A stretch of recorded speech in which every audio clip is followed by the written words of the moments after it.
ಅಕಾಮಃ ಸರ್ವಕಾಮೋ ವಾ ಮೋಕ್ಷಕಾಮ ಉದಾರಧೀಃ ತೀವ್ರೇಣ ಭಕ್ತಿಯೋಗೇನ ಯಜೇತ ಪುರುಷೋತ್ತಮಂ ಪ್ರತಿಷ್ಠಾಕಾಮಃ ಪುರುಷೋ ರೋದಸಿ ಲೋಕಮಾತರೋ ಆದಿಪತ್ಯಕಾಮಃ ಯಜೇತ ಪರಮೇಷ್ಠ್ಯಂ ಬ್ರಹ್ಮವರ್ಚಸಕಾಮಸ್ತು ಯಜೇತ ಬ್ರಹ್ಮಣಸ್ಪತಿಂ ವಿದ್ಯಾಕಾಮಸ್ತು ಗಿರಿಶಂ ದಾಂಪತ್ಯಾರ್ಥಮುಮಾಂ ಸತೀಂ ಆಯುಷ್ಕಾಮೋಷ್ವಿನೋ ದೇವೋ ಪುಷ್ಟಿಕಾಮ ಇಳಾಂ ವ್ರಜೇತ್. ಶ್ರೀ ಗುರುಭ್ಯೋ ನಮಃ. ಅಧಿಕ ಜ್ಯೇಷ್ಠ ಮಾಸದ 5ನೇಯ ದಿನ ಇವತ್ತು. 48 ದಿನಗಳ ಮಂಡಲ ಸೇವಾ ನಾವೇನು ಪ್ರಾರಂಭಿಸಿದ್ದೇವೆ, ಅದರಲ್ಲಿ 5ನೇ ದಿವಸ ಕೂಡ. ಕಳೆದ ದಿವಸ ಮೊದಲ ಸ್ಕಂಧ ಸಮಾಪ್ತ ಆಗಿ ಮೊದಲ ಸ್ಕಂಧದ ಶ್ರವಣದಿಂದ ಏನು ಫಲ ಅನ್ನೋದನ್ನು ಕೂಡ ನಾವು ನೋಡಿ ಮುಗಿಸಿದ್ದೇವೆ. ಇವತ್ತು ನಾವು ನೋಡಬೇಕಾದದ್ದು 2ನೇ ಸ್ಕಂಧ. 2ನೇ ಸ್ಕಂಧದಲ್ಲಿ ಕಥೆ ಇಲ್ಲವೇ ಇಲ್ಲ ಅನ್ನೋಷ್ಟು ಕಡಿಮೆ ಇದೆ. ಹೆಚ್ಚೇನು ಕಥೆ ಅಲ್ಲಿ ಕಾಣಿಸುವುದೇ ಇಲ್ಲ. ಆದ್ದರಿಂದ ನಾನು ಈಗೊಂದು ಹಿಂದೆ ಒಂದು ಲೆಕ್ಕಾಚಾರ ಹೇಳಿದ್ದೆ, ಪ್ರತಿ 4 ದಿವಸಗಳಿಗೆ ಒಂದೊಂದು ಸ್ಕಂಧ ಸಮಾಪ್ತ ಆಗಬೇಕು ಅಂತ. 4 ದಿವಸಗಳ ಕಾಲ ದೀರ್ಘಕಾಲ ಹೇಳುವಷ್ಟು ಕಥಾ ಇದರಲ್ಲಿ 2ನೇ ಸ್ಕಂಧದಲ್ಲಿ ಕಾಣಿಸುವುದಿಲ್ಲ. ಆದ್ದರಿಂದ ಈ 2ನೇ ಸ್ಕಂಧವನ್ನ ಕೇವಲ 1 ದಿವಸ ಅಥವಾ 2 ದಿವಸ ಹೇಳ್ತೇನೆ. ಮುಂದೆ ಧ್ರುವ ಪ್ರಹ್ಲಾದನ ಕಥೆಗಳನ್ನು ಹೇಳುವಂತಹ ಕಥೆಗಳು, ಕೃಷ್ಣನ ಕಥೆಯನ್ನು ಹೇಳುವಂತಹ 10ನೇ ಸ್ಕಂಧ ಇತ್ಯಾದಿ ಕಡೆಗಳಲ್ಲಿ 4 ದಿವಸಗಳ ಕಾಲಕ್ಕಿಂತ ಹೆಚ್ಚಿನ ಕಾಲವನ್ನು ಅದಕ್ಕೆ ನಾವು ತಗೊಳ್ಬಹುದು. ಆರಂಭದಲ್ಲಿ ನಾನೊಂದು ಶ್ಲೋಕ ಹೇಳಿದೆ, ಅದನ್ನೇ ಮಂಗಲಾಚರಣೆ ಮಾಡಿದೆ. ನಾವು ಆರತಿ ಕೂಡ ಅದೇ ಶ್ಲೋಕದಿಂದ ಮಾಡಿದೆವು. ಅದನ್ನು ಗಮನಿಸಬೇಕು. ಪ್ರತಿನಿತ್ಯ ನಾವು ಧ್ಯಾನಿಸಬೇಕಾದ ದೇವತೆಗಳು ಯಾರು? ಮೋಕ್ಷಕಾಮ ಉದಾರಧೀಹಿ ತೀವ್ರೇಣ ಭಕ್ತಿಯೋಗೇನ ಯಜೇತ ಪುರುಷೋತ್ತಮಂ. ಭಗವಂತನನ್ನ, ನಾರಾಯಣನನ್ನ ಪ್ರತಿನಿತ್ಯ ನೆನೆಯಬೇಕು. ಯಾವುದೇ ಕಾಮನೆ ನಿಮಗಿರಲಿ ಅಥವಾ ಬಿಡಲಿ, ಭಕ್ತಿಯೋಗ ಮಾಡಿ ಭಗವಂತನನ್ನ ನೆನೆಯಬೇಕು. ಮತ್ತೆ ತಿರುಪತಿಯ ವೆಂಕಟರಮಣನ ನೋಡಿದ್ರೆ ನಮಗೆ ಗೊತ್ತಿರ್ತದೆ. ಶ್ರೀ ಭೂ ಅಂತ 2 ಪತ್ನಿಯರು ಆತನಿಗಿರ್ತಾರೆ. ಅವರು ಮೂಲತಃ ಶ್ರೀ ಮತ್ತು ಭೂ ಅಂತ 2 ದೇವತೆಗಳು. ಅವರು ಪ್ರತಿಷ್ಠಾಕಾಮಃ ಪುರುಷ ರೋದಸಿ ಲೋಕಮಾತರೋ, ಜಗತ್ತಿನ ತಾಯಿ ತಂದೆಯರಾದಂತಹ ಶ್ರೀ ಮತ್ತು ಭೂದೇವಿಯರನ್ನು ನೆನೆಯಬೇಕು. ನಮಗೊಂದು ನೆಲೆ ಈ ಜಗತ್ತಿನಲ್ಲಿ ಸಿಗಬೇಕು ಅಂತಿದ್ರೆ. ಆಧಿಪತ್ಯ ಕಾಮಃ, ನಮಗೆ ಚತುರ್ಮುಖ ಬ್ರಹ್ಮನ ಧ್ಯಾನ ಯಾಕೆ ಬೇಕು ಅಂದ್ರೆ, ಸರ್ವೇಷಾಂ ಆಧಿಪತ್ಯ ಕಾಮಃ, ಜಗತ್ತಿನಲ್ಲಿ ಎಲ್ಲರ ಮೇಲೆ ಒಡೆತನ ಸಿಗಬೇಕು ಅಂತಿದ್ರೆ. ಚತುರ್ಮುಖ ಎಲ್ಲರಿಗೂ ಹಿರಿಯ. ಹಾಗೆ ನಮಗೊಂದು ಹಿರಿತನ ಬರಬೇಕು ಅಂತಿದ್ರೆ ಚತುರ್ಮುಖ ಬ್ರಹ್ಮನನ್ನು ಧ್ಯಾನಿಸಬೇಕು. ಮುಖದಲ್ಲಿ ಸಾತ್ವಿಕ ಕಳೆ, ಬ್ರಹ್ಮ ವರ್ಚಸ್ಸು, ಎಲ್ಲ ಜಗತ್ತನ್ನು ಮಣಿಸುವಂತಹ ಒಂದು ವರ್ಚಸ್ಸು ಬರಬೇಕು ಅಂತಿದ್ರೆ ಮುಖ್ಯ ಪ್ರಾಣನನ್ನ, ಹನುಮಂತ ದೇವರನ್ನ ಧ್ಯಾನಿಸಬೇಕು. ವಿದ್ಯಾಕಾಮಸ್ತು ಗಿರೀಶಂ, ಜ್ಞಾನ ಬೇಕು ಅಂತಿದ್ರೆ ಪಾರ್ವತೀಪತಿಯಾದ ಶಿವನನ್ನು ಧ್ಯಾನಿಸಬೇಕು. ಶಿವ ಜ್ಞಾನದಾಯಕ. ಆ ಶಿವನೇ ಇಲ್ಲಿ ಪರೀಕ್ಷಿತ ರಾಜನಿಗೆ ಶುಕ್ರ ರೂಪದಿಂದ ಪ್ರವಚನ ಮಾಡ್ತಿದ್ದಾನೆ. ಅದನ್ನು ನಾವು ನೆನಪು ಮಾಡ್ಕೊಳ್ಬೇಕು. ಮತ್ತೆ ದಾಂಪತ್ಯಾರ್ಥಂ ಉಮಾಂ ಸತೀಂ, ದಾಂಪತ್ಯ ಸುಖ ಬೇಕು, ಅವಿಚ್ಛಿನ್ನವಾದ ದಾಂಪತ್ಯ ಗಂಡ ಹೆಂಡಂದರಿಗೆ ಸಿಗಬೇಕು ಅಂತಿದ್ರೆ ಪಾರ್ವತಿ ದೇವಿಯನ್ನು ನೆನಪಿಸಬೇಕು. ಒಟ್ಟಾರೆ ಶಿವ ಪಾರ್ವತಿಯರಿಬ್ಬರನ್ನು ಪ್ರತ್ಯೇಕಿಸಿ ಸ್ಮರಣೆ ಮಾಡುವುದಲ್ಲ. ಶಿವ ಪಾರ್ವತಿಯರನ್ನು ಇಬ್ಬರನ್ನು ಪಾರ್ವತಿಪತಿ ಶಿವ ಅಂತಾನೆ ಧ್ಯಾನಿಸ್ತಾ ಹೋದ್ರೆ ಅದರಿಂದ ಬೇಕಾದ ಜ್ಞಾನವೂ ಸಿಗುತ್ತದೆ, ಹಾಗೆ ಸ್ಥಿರವಾದ ದಾಂಪತ್ಯವೂ ಸಿಗುತ್ತದೆ. ಇದು ಶಿವಪಾರ್ವತಿಯರ ದಾಂಪತ್ಯದ ಕಥಾ. ಭಾಗವತವನ್ನು ನಾವು ನೋಡ್ಲಿಕ್ಕೆ ಕೂತಾಗ ಇಲ್ಲಿ ಶುಕಾಚಾರ್ಯ ಬ್ರಹ್ಮಚಾರಿಯಾಗಿ ಕಾಣಿಸ್ತಾನೆ ಕೆಲವು ಕಡೆ. ಇನ್ನು ಕೆಲವು ಕಡೆ ಹರಿವಂಶ ಮೊದಲಾದ ಗ್ರಂಥಗಳಲ್ಲಿ ಪೀವರಿ ಅಂತ ಆತನಿಗೆ ಒಬ್ಳು ಹೆಂಡತಿ ಇದ್ದಳು ಅಂತಲೂ ಕಾಣಿಸ್ತದೆ. ಬೇರೆ ಬೇರೆ ಥರದ ಕಥಾ ಬಂದಿರ್ತದೆ. ಇಲ್ಲಿ ಅಂತೂ ತತ್ವಜ್ಞಾನಕ್ಕಾಗಿ ಶಿವನನ್ನು, ದಾಂಪತ್ಯದ ಸುಖದ ದಾಂಪತ್ಯ ಜೀವನದ ಆನಂದಕ್ಕಾಗಿ ಪಾರ್ವತಿಯನ್ನು ಧ್ಯಾನಿಸಬೇಕು. ಆಯುಷ್ಕಾಮಃ ಅಶ್ವಿನೌ ದೇವೌ, ಸ್ಥಿರವಾದ ಆಯುಷ್ಯ ಬೇಕು ಅಂತಿದ್ರೆ ದೇವ ವೈದ್ಯರಾದ ಅಶ್ವಿನಿ ದೇವತೆಗಳನ್ನು ಧ್ಯಾನಿಸಬೇಕು. ಪುಷ್ಟಿಕಾಮಃ ಇಲಾಂ ವ್ರಜೇತ್, ಬೆಳಗಾಗಿ ಎದ್ದು ಯಾರನ್ನು ನೆನೆಬೇಕು ಅಂದ್ರೆ ಭೂದೇವಿಯನ್ನು ನೆನೆಬೇಕು. ನಾವು ಭೂದೇವಿಯನ್ನು ಅವಲಂಬಿಸಿಯೇ ಬದುಕಿದ್ದೇವೆ. ನಮ್ಮ ಮನೆಯೂ ಅಲ್ಲೇ, ನಮ್ಮ ಹೊಲ ಮನೆ ಎಲ್ಲವೂ ಅಲ್ಲೇ, ನಾವು ನಡೆದಾಡುವುದು ಅಲ್ಲೇ, ಹುಟ್ಟಿ ಬಂದದ್ದು ಇಲ್ಲಿಂದನೇ, ಕೊನೆಗೆ ಹೋಗುವುದು ಅಲ್ಲಿಗೇನೆ. ಆದ್ರಿಂದ ದೈಹಿಕ ಮಾನಸಿಕ ಪುಷ್ಟಿ ಬೇಕು ಅಂತಂದ್ರೆ ಆ ಭೂಮಿಯನ್ನು ನೆನೆಬೇಕಂತ. ಇದು ಇಲ್ಲಿಗೆ ಬಂದದ್ದು. ಈಗ 2ನೇ ಸ್ಕಂದದಲ್ಲಿ ಹೇಗೆ ಪ್ರಾರಂಭ ಆಗ್ತದೆ ಕಥಾ ಅನ್ನೋದು ಇಲ್ಲವೇ ಇಲ್ಲ ಅನ್ನೋಷ್ಟು ಕಡಿಮೆ ಇದರಲ್ಲಿ ಅಂತ ನಾನು ಹೇಳಿದೆ. ಶುಕಮುನಿ ಹೇಳಿದ್ರು, ಒಳ್ಳೆ ಪ್ರಶ್ನೆ ಮಾಡಿದೆ, ಏನು ಜಪ ಮಾಡಬೇಕು, ಏನು ಧ್ಯಾನ ಮಾಡಬೇಕು, ಏನು ಕಥೆ ಕೇಳಬೇಕು, ಮರಣಕ್ಕೆ ಹೊರಟಂತಹ ಮನುಷ್ಯ ಏನು ಮಾಡಬೇಕು ಅದನ್ನು ಹೇಳು ಅಂತ ಕೇಳಿದ್ರಲ್ಲ. ಇಂಥ ಅದ್ಭುತವಾದ ಪ್ರಶ್ನೆ ಮಾಡಿದ್ದಿ. ಜ್ಞಾನಿಗಳು ಮೆಚ್ಚುತ್ತಾರೆ ಈ ಕಥೆಯನ್ನು. ಯಾರ್ಯಾರು ದೊಡ್ಡ ಸ್ವಾಮಿಗಳು ಮತ್ತಾರು ಜ್ಞಾನಿಗಳು ಬಂದಾಗ ಮತ್ತೇನನ್ನು ಕ್ಷುಲ್ಲಕವಾದ ಕೋರಿಕೆಗಳನ್ನು ಅವರ ಮುಂದೆ ಇಡುವುದಕ್ಕಿಂತ ಅವ್ರ ಮುಂದೆ ತತ್ವಜ್ಞಾನ ಕೊಡ್ರಿ ಅಂತ ಕೇಳಬೇಕು. ತತ್ವಜ್ಞಾನ ಕೊಡಿ ಅಂತ ಕೇಳಿದ್ರೆ ಅದು ಆ ಜ್ಞಾನಿಗಳಿಗೆ ಬಹಳ ಸಂತೋಷ ಕೊಡ್ತದೆ. ಹಾಗೆ ಜಗತ್ತಿಗೂ ಕೂಡ ಹಿತಕರವಾದ ಪ್ರಶ್ನೆ ಅದು. ನೀನೀಗ ಶುಕಾಚಾರ್ಯನ ನಾನು ಬಂದಾಗ ನೀನು ನನ್ನ ಪ್ರಶ್ನೆ ಮಾಡಿದೆಯಲ್ಲ, ಇದರ ನೆಪದಿಂದ ಭಾಗವತ ಹೊರಗೆ ಬಂತು. ಇಡೀ ಜಗತ್ತಿಗೆ ಆ ಭಾಗವತದ ಲಾಭ ಆಯಿತು, ಶ್ರವಣದ ಲಾಭ ಆಯಿತು. ಇಂಥ ಪ್ರಶ್ನೆ ನೀನು ಕೇಳಿದ್ದಿ. ಇರ್ಲಿ, ಕೇಳಬೇಕಾದಂಥ ಸಾವಿರಾರಿದೆ, ಆದರೆ ನಮ್ಮ ಆಯುಷ್ಯವೂ ಕಡಿಮೆ ಇದೆ. ನೃಣಾಂ ಸಂತಿ ಸಹಸ್ರಶಃ. ಅದರಲ್ಲೂ ಯಾರಿಗೆ ಆತ್ಮತತ್ವ ಅನ್ನುವುದೇ ಪರಿಚಿತ ಇಲ್ವೋ, ಪರಬ್ರಹ್ಮ ಆ ಒಂದು ಭಗವಂತ ಅನ್ನೋ ತತ್ವವೇ ಪರಿಚಿತ ಇಲ್ವೋ, ಅವರು ಮತ್ತಷ್ಟು ಗೊಂದಲಕ್ಕೊಳಗಾಗ್ತಾರೆ. ಗೃಹೇಶು ಗೃಹಮೇಧಿನ, ಈ ಮನೆಯಲ್ಲಿರ್ತಾರೆ, ಮನೆ ಗಂಡ ಹೆಂಡತಿ ಅಂತ ಅದರಲ್ಲೇ ಮುಳುಗಿ ಹೋಗಿರ್ತಾರೆ. ನಿದ್ರೆಯ ಹೀಯತೆ ನಕ್ತಂ, ಕಳೆದ ದಿವಸನೂ ಅದನ್ನು ನೋಡಿದ್ವಿ. ಒಂದು ರಾತ್ರಿ ಎಲ್ಲ ನಿದ್ರೆಯಲ್ಲಿ ಕಳೆದು ಹೋಗ್ತದೆ. ಹೊಸ ವಯಸ್ಸು 20-25 ಮದುವೆ ಆಗಿದ್ರೆ, 30 ಮದುವೆ ಆಗಿದ್ರೆ ಆ ಯೌವನ ಎಲ್ಲ ಸುಖ ಪಡುವುದರಲ್ಲೇ ಕಳೆದು ಹೋಗ್ತದೆ, ಸುಖವನ್ನು ಅರಸುವುದರಲ್ಲೇ ಕಳೆದು ಹೋಗ್ತದೆ. ಇನ್ನು ಹಗಲಿನಲ್ಲಿ ಏನ್ ಮಾಡ್ತೀವಿ, ಒಂದಿಷ್ಟು ಶಾಸ್ತ್ರದ ಶ್ರವಣ ಏನಾದರೂ ಮಾಡ್ತೀವ? ಇಲ್ಲ. ದಿವಾಚ ಅರ್ಥೇಹಯ, ದುಡ್ಡನ್ನು ಹೇಗೆ ಗಳಿಸಬೇಕು, ಗಳಿಸಿದ ದುಡ್ಡನ್ನು ಹೇಗೆ ಖರ್ಚು ಮಾಡಬೇಕು ಅನ್ನೋದ್ರಲ್ಲೇ ಹೋಗ್ತದೆ. ಕುಟುಂಬ ಭರಣೇನವ, ಕುಟುಂಬವನ್ನು ಬೇರೆ ನೋಡ್ಕೋಬೇಕಲ್ಲ, ಇದರಲ್ಲೇ ಎಲ್ಲ ನಮ್ಮ ಸಮಯ ಕಳೆದು ಹೋಗ್ತದೆ. ಒಬ್ರು ಅನೇಕ ಜನರು ಅದನ್ನ ಲೆಕ್ಕಾಚಾರ ಮಾಡಿ ಹೇಳಿದ್ದಾರೆ. ನಮ್ಮ ಜೀವಮಾನದಲ್ಲಿ ಸರಿಸುಮಾರು 25%-30% ಭಾಗ, ಜೀವನದ 30% ಭಾಗ, 90 ವರ್ಷ ಬದುಕಿದ್ರೆ 30 ವರ್ಷ ನಿದ್ರೆಯಲ್ಲಿ ಹೋಗಿರ್ತದಂತ. 70 ವರ್ಷ ಬದುಕಿದ್ರೆ 23%, ಸರಿಸುಮಾರು 23-24 ವರ್ಷ ನಿದ್ರೆಯಲ್ಲಿ ಹೋಗಿರ್ತದೆ. ಗೊತ್ತೇ ಆಗೋದಿಲ್ಲ. ಮಕ್ಕಳಿದ್ದಾಗ ಹೆಚ್ಚು ಕಾಲ ಮಲ್ಕೋತೀವಿ, ಮುಂದೆ ಮುಂದೆ ನಿದ್ರೆ ಕಡಿಮೆ ಆಗ್ತದೆ. ಅಂತೂ ಏನೇ ಆಗಲಿ ಒಂದು 70 ವರ್ಷ ಮನುಷ್ಯ ಬದುಕ್ತಾನೆ ಅಂತ ಇಟ್ಕೊಂಡ್ರೆ 23-23.5 ವರ್ಷ ನಿದ್ರೆಯಲ್ಲಿ ಕಳೆದು ಹೋಗ್ತದೆ. ಇದು ಮನುಷ್ಯನ ಕಥೆ. ಸುತ್ತಮುತ್ತಲು ನೋಡ್ತಾನೆ ಇದ್ದೀವಿ. ದೇಹಾಪತ್ಯ ಕಲತ್ರಾದಿಷು ಆತ್ಮದೈನ್ಯೇಶು ವಸತ್ಸ್ವಪಿ ತೇಷು ಪ್ರಸಕ್ತೋ ನಿಧನಂ ಪಶ್ಯನ್ನಪಿ ನ ಪಶ್ಯತಿ. ನಮ್ಮ ಜೊತೆ ಯಾರಿದ್ದಾರೆ? ಮೊದಲು ನಾವು, ನನ್ನ ಹೆಂಡತಿ ಇದ್ದಾಳೆ, ಹೆಣ್ಣಿನ ಪಾಲಿಗೆ ಗಂಡ ಇದ್ದಾನೆ, ಮಕ್ಕಳಿದ್ದಾರೆ. ಇವರೆಲ್ಲ ಒಂದು ಹದ ಇದ್ರೆ ಗಂಡ ಹೆಂಡತಿ ನಡುವೆ ಸುಖ ಇರ್ತದೆ. ತಂದೆ ತಾಯಿಂದ್ರು, ಮಕ್ಕಳು ಮೊಮ್ಮಕ್ಕಳು ಬಂಧು ಬಾಂಧವರೆಲ್ಲ ಸುಖ ಇರ್ತದೆ. ಸ್ವಲ್ಪ ಹದ ತಪ್ಪಿದ್ರು ಇವರೆಲ್ಲ ಸುಖ ಬೇಕು ಅಂತ ಗಂಡು ಹೆಣ್ಣನ್ನು ಮದುವೆ ಮಾಡ್ಕೊಂಡಿರ್ತಾನೆ, ಸುಖ ಬೇಕು ಅಂತ ಹೆಣ್ಣು ಗಂಡನ್ನು ಮದುವೆ ಮಾಡ್ಕೊಂಡಿರ್ತಾಳೆ, ಸುಖವಾಗಿರ್ಲಿ ಅಂತ ತಂದೆ ತಾಯಿ ಇಬ್ರು ಮಕ್ಕಳಿಗೆ ಮದುವೆ ಮಾಡಿರ್ತಾರೆ. ಸ್ವಲ್ಪ ಹದ ತಪ್ಪಿದ್ರು ಅದು ನಮ್ಮಲ್ಲಿ ಏನ್ ಮಾಡ್ತದೆ ಅಂದ್ರೆ ಆತ್ಮ ದೈನ್ಯೇಶು, ತೀರಾ ಮನುಷ್ಯ ಹತಾಶ ಆಗಿಬಿಡ್ತಾನೆ.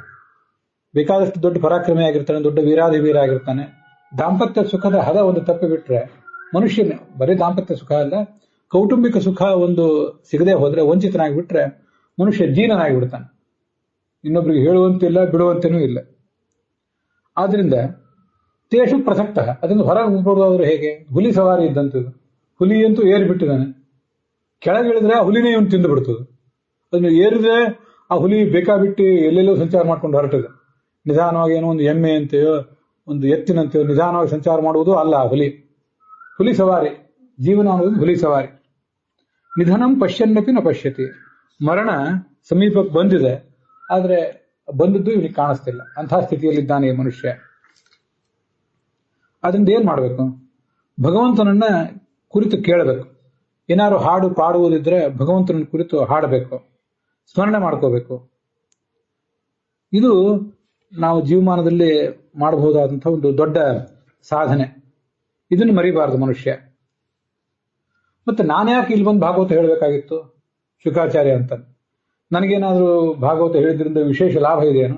ಬೇಕಾದ ತಿಳಿಯುವುದನ್ನೆಲ್ಲ ತಿಳಿದಾಗಿದೆ. ನಾನು ಯಾಕೆ ಬಂದಿದ್ದೀನಿ ಅಂದ್ರೆ, ಭಗವಂತನ ಗುಣ ವೈಭವವನ್ನ ಕೇಳಿ ಕೇಳಿ ನನ್ನ ಮನಸ್ಸೋತು ಅವನಿಗೆ ಸೋತು ಹೋಗಿದೆ. ಆದ್ರಿಂದ ಭಾಗವತವನ್ನು ನಾನು ಅಧ್ಯಯನ ಮಾಡಿದೆ. ನಮ್ಮಪ್ಪ ವೇದವ್ಯಾಸರು ನನಗೆ ಭಾಗವತವನ್ನು ಅಧ್ಯಯನ ಮಾಡಿಸಿದ್ರು. ಅದನ್ನೇ ನಾನು ನಿನಗೆ ಈಗ ಹೇಳ್ತೇನೆ ಅಂತ ಆ ಶುಕಾಚಾರ್ಯ ಪರೀಕ್ಷಿತನಿಗೆ ಹೇಳ್ತಿದ್ದಾರೆ. ಸರಿ, ಎಷ್ಟು ದೀರ್ಘಕಾಲ ಆಯುಷ್ಯ ಇದ್ರೇನು? ನಮಗೆ 70 ಆಗಲಿ 80 ಆಗಲಿ 100 ಆಗಲಿ ಎಷ್ಟು ದೀರ್ಘಕಾಲದ ಆಯುಷ್ಯ ಇದ್ರೇನು? ಅದರಿಂದ ಏನ್ ಲಾಭ? ವಿಷಯಾಸಕ್ತನಾಗಿ ಮನುಷ್ಯ ಬದುಕಿಬಿಟ್ರೆ ಆ ಆಯುಷ್ಯದಿಂದ ಏನೂ ಲಾಭ ಇಲ್ಲ. ವೈರಾಗ್ಯ ಬಂದ್ರೆ, ಜೀವನದ ಇತಿಮಿತಿಗಳು ನಮಗೆ ತಿಳಿದ್ರೆ, ಒಂದೇ ಮುಹೂರ್ತ, ಒಂದು ಮುಹೂರ್ತ ಅಂದ್ರೆ ಒಂದು ಸ್ವಲ್ಪ ಕಾಲ, ಒಂದು ಬಹಳ ಅಲ್ಪ ಕಾಲ ಅಂತ ಅರ್ಥ. ಘಳಿಗೆ ಅಂದ್ರೆ 24 ನಿಮಿಷ, ಮುಹೂರ್ತ ಅಂದ್ರೆ 48 ನಿಮಿಷ ಜ್ಯೋತಿಷ್ ಶಾಸ್ತ್ರದ ಪ್ರಕಾರ. ಅದಲ್ಲದೆ ಹೋದ್ರೂ ಒಂದು ಅಲ್ಪ ಕಾಲ ಅಷ್ಟಿದ್ರೂ ಸಾಕು. ಅವಾಗಾದ್ರೂ ಎಚ್ಚರ ಮೂಡಿದ್ರೆ ಮನುಷ್ಯ ಸಾರ್ಥಕವಾಗಿ ಬದುಕಬಹುದು. ನಿನಗೆ ಇವತ್ತು 7 ದಿವಸದ ಆಯುಷ್ಯ ಇದೆ. ಪರೀಕ್ಷಿತನಿಗೆ ಶುಕಾಚಾರ್ಯ ಹೇಳಿದ್ರು, 7 ದಿವಸ ಇದೆಯಲ್ಲ, ಅದೇನು ಕಡಿಮೆ ಏನು? ಭಾಗವತ ಹೇಳ್ತೇನೆ ನಾನು, ಕೇಳು, ಸಾಕಷ್ಟು 7 ದಿವಸ ಸಾಕು. ಒಬ್ಬ ರಾಜ ಇದ್ದ, ಖಟ್ವಾಂಗ ಅಂತ. ಅವನು ದೇವತೆಗಳ ಪರವಾಗಿ ರಾಕ್ಷಸರನ್ನು ಎದುರಿಸಿ ಹೋರಾಟ ಮಾಡಿದ್ದ. ದೇವತೆಗಳು ರಾಕ್ಷಸರ ನಡುವೆ ಯುದ್ಧ ನಡೆದಾಗ ಕೆಲವು ಸರಿ ದೇವತೆಗಳು ಈ ಭೂಮಿಯಲ್ಲಿದ್ದ ರಾಜರನ್ನು ಕರ್ಕೊಂಡು ಹೋಗಿರ್ತಿದ್ರು, ಬರ್ರಿ ಅಂತ. ಹಾಗೆ ಹೋದಾಗ ಯುದ್ಧ ಎಲ್ಲ ಮುಗಿತು, ರಾಕ್ಷಸರು ಸೋತು ಓಡಿ ಹೋದ್ರು, ದೇವತೆಗಳು ಗೆದ್ರು. ನಿನಗೇನಾದ್ರೂ ಒಂದು ಒಳ್ಳೆ ವರ ಬೇಕಾದ್ರೆ ಕೇಳು ಅಂತ ಕೇಳಿದ್ರಂತ ದೇವತೆಗಳು. ಇವನೇನ್ ಮಾಡಿದ, ಅದೇನ್ ಮತ್ತೊಂದೇನು ದೊಡ್ಡ ವರ ಬೇಕಾಗಿಲ್ಲ, ನನ್ನ ಆಯುಷ್ಯ ಎಷ್ಟಿದೆ ಹೇಳ್ರಿ ಇನ್ನ. ಅವ್ರು ಇನ್ನು ಒಂದು ಮುಹೂರ್ತ ಮಾತ್ರ ಇದೆ ಅಂತ ಹೇಳಿದ್ರು. ಒಂದು ಮುಹೂರ್ತ ಅಂದ್ರೆ 48 ನಿಮಿಷ. ಅಷ್ಟರೊಳಗೆ ಭಗವಂತನನ್ನು ಧ್ಯಾನ ಮಾಡಿದ, ಸದ್ಗತಿಯನ್ನು ಪಡೆದ, ಭಗವಂತನ ಪಾದವನ್ನು ಸೇರಿದ ಅಂತ ಅಲ್ಲಿ ಕೇಳ್ತೀವಿ. ಈಗಾಗಲೇ ವ್ಯಕ್ತಿತ್ವ ಪಕ್ವ ಆಗಿದ್ದಾದ್ರೆ ಆ ಥರ ಧ್ಯಾನ ಮಾಡ್ಲಿಕ್ಕೆ ಸಾಧ್ಯ. ಈಗಾಗಲೇ ಯಾರಿಗೆ ವ್ಯಕ್ತಿತ್ವ ಪಕ್ವ ಆಗಿಲ್ಲ, ಅವ್ರು 48 ನಿಮಿಷದಲ್ಲಿ ಏನ್ ಮಾಡ್ಲಿಕ್ಕೆ ಸಾಧ್ಯ? ಈ ಗೋಡೆಗೆ ಸ್ವಿಚ್ ಒತ್ತಿ ಹಾಕಿರ್ತಾರಲ್ಲ, ಸ್ವಿಚ್ ಒತ್ತಿದ ಕೂಡಲೇ ದೀಪ ಹತ್ತದಲ್ಲ, ಕರೆಂಟ್ ಅಲ್ಲಿ ಇರಬೇಕಲ್ಲ. ಮೊದಲು ಎಲ್ಲೋ ತಯಾರಾಗಿದ್ದ ಕರೆಂಟ್ ಅದು ಎಲ್ಲೆಲ್ಲಿಂದ ಬೇರೆ ಯಾವುದೋ ಮಾರ್ಗದ ಮೂಲಕ, ಕೇಬಲ್ಗಳ ಮೂಲಕ ನಮ್ಮ ಮನೆ ತನಕ ಬಂದಿರಬೇಕು. ಅದು ಕರೆಂಟಿನ ಕನೆಕ್ಷನ್ ಇರಬೇಕು. ಕರೆಂಟಿನ ಕನೆಕ್ಷನ್ ಇದ್ರೆ ಸ್ವಿಚ್ ಹಾಕಿದ್ರೆ ಬೆಳಕು. ಕರೆಂಟಿನ ಕನೆಕ್ಷನ್ನೇ ಇಲ್ಲದೆ ಹೋದ್ರೆ ಅದೆಷ್ಟು ಒಳ್ಳೆ ಕ್ವಾಲಿಟಿ ಸ್ವಿಚ್ ಆದ್ರೇನು, ಏನಾದ್ರೇನು, ಭಗವಂತ ಅವಾಗ ದೀಪ ಹತ್ತೋದಿಲ್ಲ. ಆದ್ರಿಂದ ಆ 48 ನಿಮಿಷದಲ್ಲಿ ಇದ್ದಕ್ಕಿದ್ದಂತೆ ಅವನಿಗೆ ವೈರಾಗ್ಯ ಮೂಡಿ, ಜೀವನದ ಮಿತಿ ಬಗ್ಗೆ ಎಚ್ಚರ ಮೂಡಿ ಅವನು ಇದನ್ನೆಲ್ಲ ಮಾಡಬೇಕು ಅಂತಿದ್ರೆ, ಈಗಾಗಲೇ ಬೇಕಾಟ್ ಕೇಳಿ ತಿಳಿದವನೇ ಅವನು. ಈಗಿನ ಕಾಲದ ರಾಜರಂತೆ ರಾಜಕಾರಣಿಗಳಂತೆ ಅಲ್ಲ. ರಾಜರು ಅಂದ್ರೆ ರಾಜಋಷಿಗಳಾಗಿರ್ತಿದ್ರು, ಅವರು ಋಷಿಗಳಂತಲೇ ಬದುಕಿರ್ತಿದ್ರು. ಬಾಲ್ಯದಲ್ಲಿ ಎಲ್ಲಾ ಶಾಸ್ತ್ರ ಅಧ್ಯಯನ ಮಾಡಿರ್ತಿದ್ರು. ಕೊನೆಗೆ ಇಂಥದೊಂದು ಏನಾದ್ರೂ ಸೂಚನೆ ಸಿಕ್ಕರೆ ಸಾಕಿನ್ನ ಅಂತ ನಿವೃತ್ತರಾಗಿ, ರಿಟೈರ್ಡ್ ಆಗಿ ಅಷ್ಟೇ ಕಾಲದಲ್ಲಿ ಎಲ್ಲ ಸಾಧನೆ ಮಾಡಿಬಿಡ್ತಿದ್ರು. ಆದ್ರಿಂದ ನಿನಗೊಂದು ವಾರದ ಆಯುಷ್ಯ ಇದೆಯಲ್ಲ, ಒಂದು ವಾರದ ನಂತರ ಅಲ್ಲ ಕಶ್ಯಪ ತಕ್ಷಕ ನಿನ್ನನ್ನು ಬಂದು ಕಚ್ಚೋದು, ಹೆದರಬೇಡ. ಅಷ್ಟರೊಳಗೆ ಸಾಧನೆ ಮಾಡಬಹುದು. ಹೇಗೆ ಸಾಧನೆ ಮಾಡಬೇಕು ಅಂದ್ರೆ, ಇಲ್ಲಿ ನೋಡಿ, ನಾ ಹೇಳಿದೆ, ಈ 2ನೇ ಸ್ಕಂದದಲ್ಲಿ ಕಥಾ ಅನ್ನೋದು ಇಲ್ಲವೇ ಇಲ್ಲ ಅನ್ನೋಷ್ಟು ಕಡಿಮೆ. ಧ್ಯಾನ ಮಾಡ್ರಿ ಅಂತ ಹೇಳ್ತಾರೆ. ಅಂತಕಾಲೇತು ಪುರುಷ ಆಗತೆ ಗತ ಸಾಧ್ವಸಃ. ಅಂತಕಾಲ ಬಂದಾಗ ಧ್ಯಾನ ಮಾಡ್ರಿ. ಅದು ಯಾವಾಗ ಹಂಗಾರೆ ಧ್ಯಾನ ಮಾಡೋದು? ಅಂತಕಾಲ ಈಗ ನಮಗೂ ನೀವು ಕೇಳಿದ್ರೆ ಇನ್ನು ಎಷ್ಟು ದಿವಸದಲ್ಲಿ ನಮ್ಮ ಮರಣ ಅಂತ ಯಾರು ನಮ್ಗೆ ಹೇಳೋರಿದ್ದಾರೆ? ಜ್ಯೋತಿಷಿಗಳು ಹಂಗೆಲ್ಲ ಹೇಳೋದಿಲ್ಲ, ಇಂಥ ವಿಷಯಗಳನ್ನೆಲ್ಲ ಹೇಳೋದಿಲ್ಲ. ಅವರು ಹೇಳಬಾರದು ಅಂತ ನಿಯಮ ಇದೆ ಜ್ಯೋತಿಷದಲ್ಲಿ. ಆದ್ರಿಂದ ಧ್ಯಾನ ಮಾಡಬೇಕು ಅಂತ ಪ್ರಶ್ನೆ ಬಂದ್ರೆ, ಯಾವಾಗ ಅಂತಕಾಲ ಬಂದಾಗ ಧ್ಯಾನ ಮಾಡಬೇಕು ಅಂತ ಇಲ್ಲೇ ಹೇಳಿದ್ದಾರೆ. ಹಾಗಾದ್ರೆ ಅಂತಕಾಲ ನಮ್ಗೆ ಯಾವಾಗ ಬಂದಿದೆ ಅಂತ ಜ್ಯೋತಿಷಿಗಳು ಹೇಳುವಂತಿಲ್ಲ, ನಮ್ಗೆ ತಿಳಿಯುವಂತಿಲ್ಲ. ಮುಂದೇನ್ ಮಾಡ್ಬೇಕು ಅಂದ್ರೆ, ಅಂತಕಾಲ ಬಂದಿದೆ ಅಂತ ನಾವೇ ತಿಳ್ಕೋಬೇಕಷ್ಟೆ. ಇನ್ನು 1 ವರ್ಷ ಇರ್ಲಿ, 10 ವರ್ಷ ಇರ್ಲಿ, 20 ಇರ್ಲಿ, 30 ಇರ್ಲಿ, ಒಂದಲ್ಲ ಒಂದು ದಿವಸ ಬರೋದು ಸಹಜ ಅಲ್ಲ. ಆದ್ರಿಂದ ನಮ್ಮ ನಿವೃತ್ತಿಯನ್ನು ನಾವೇ ಘೋಷಿಸ್ಕೋಬೇಕು. 60 ವರ್ಷ ಆದ್ಮೇಲೆ ನಿವೃತ್ತಿ ಅದೊಂಥರ ಇರಲಿ. ಪ್ರತಿನಿತ್ಯವೂ ಕೂಡ ನಮಗಾಗಿ ಒಂದಿಷ್ಟು ಬದುಕಬೇಕು. ಇದು ಈ 2ನೇ ಸ್ಕಂದದಲ್ಲಿ ಬರೋದೆಲ್ಲ ವಿಷಯನೇ ಇದು. ಕಥಾ ಹೆಚ್ಚಿಲ್ಲ.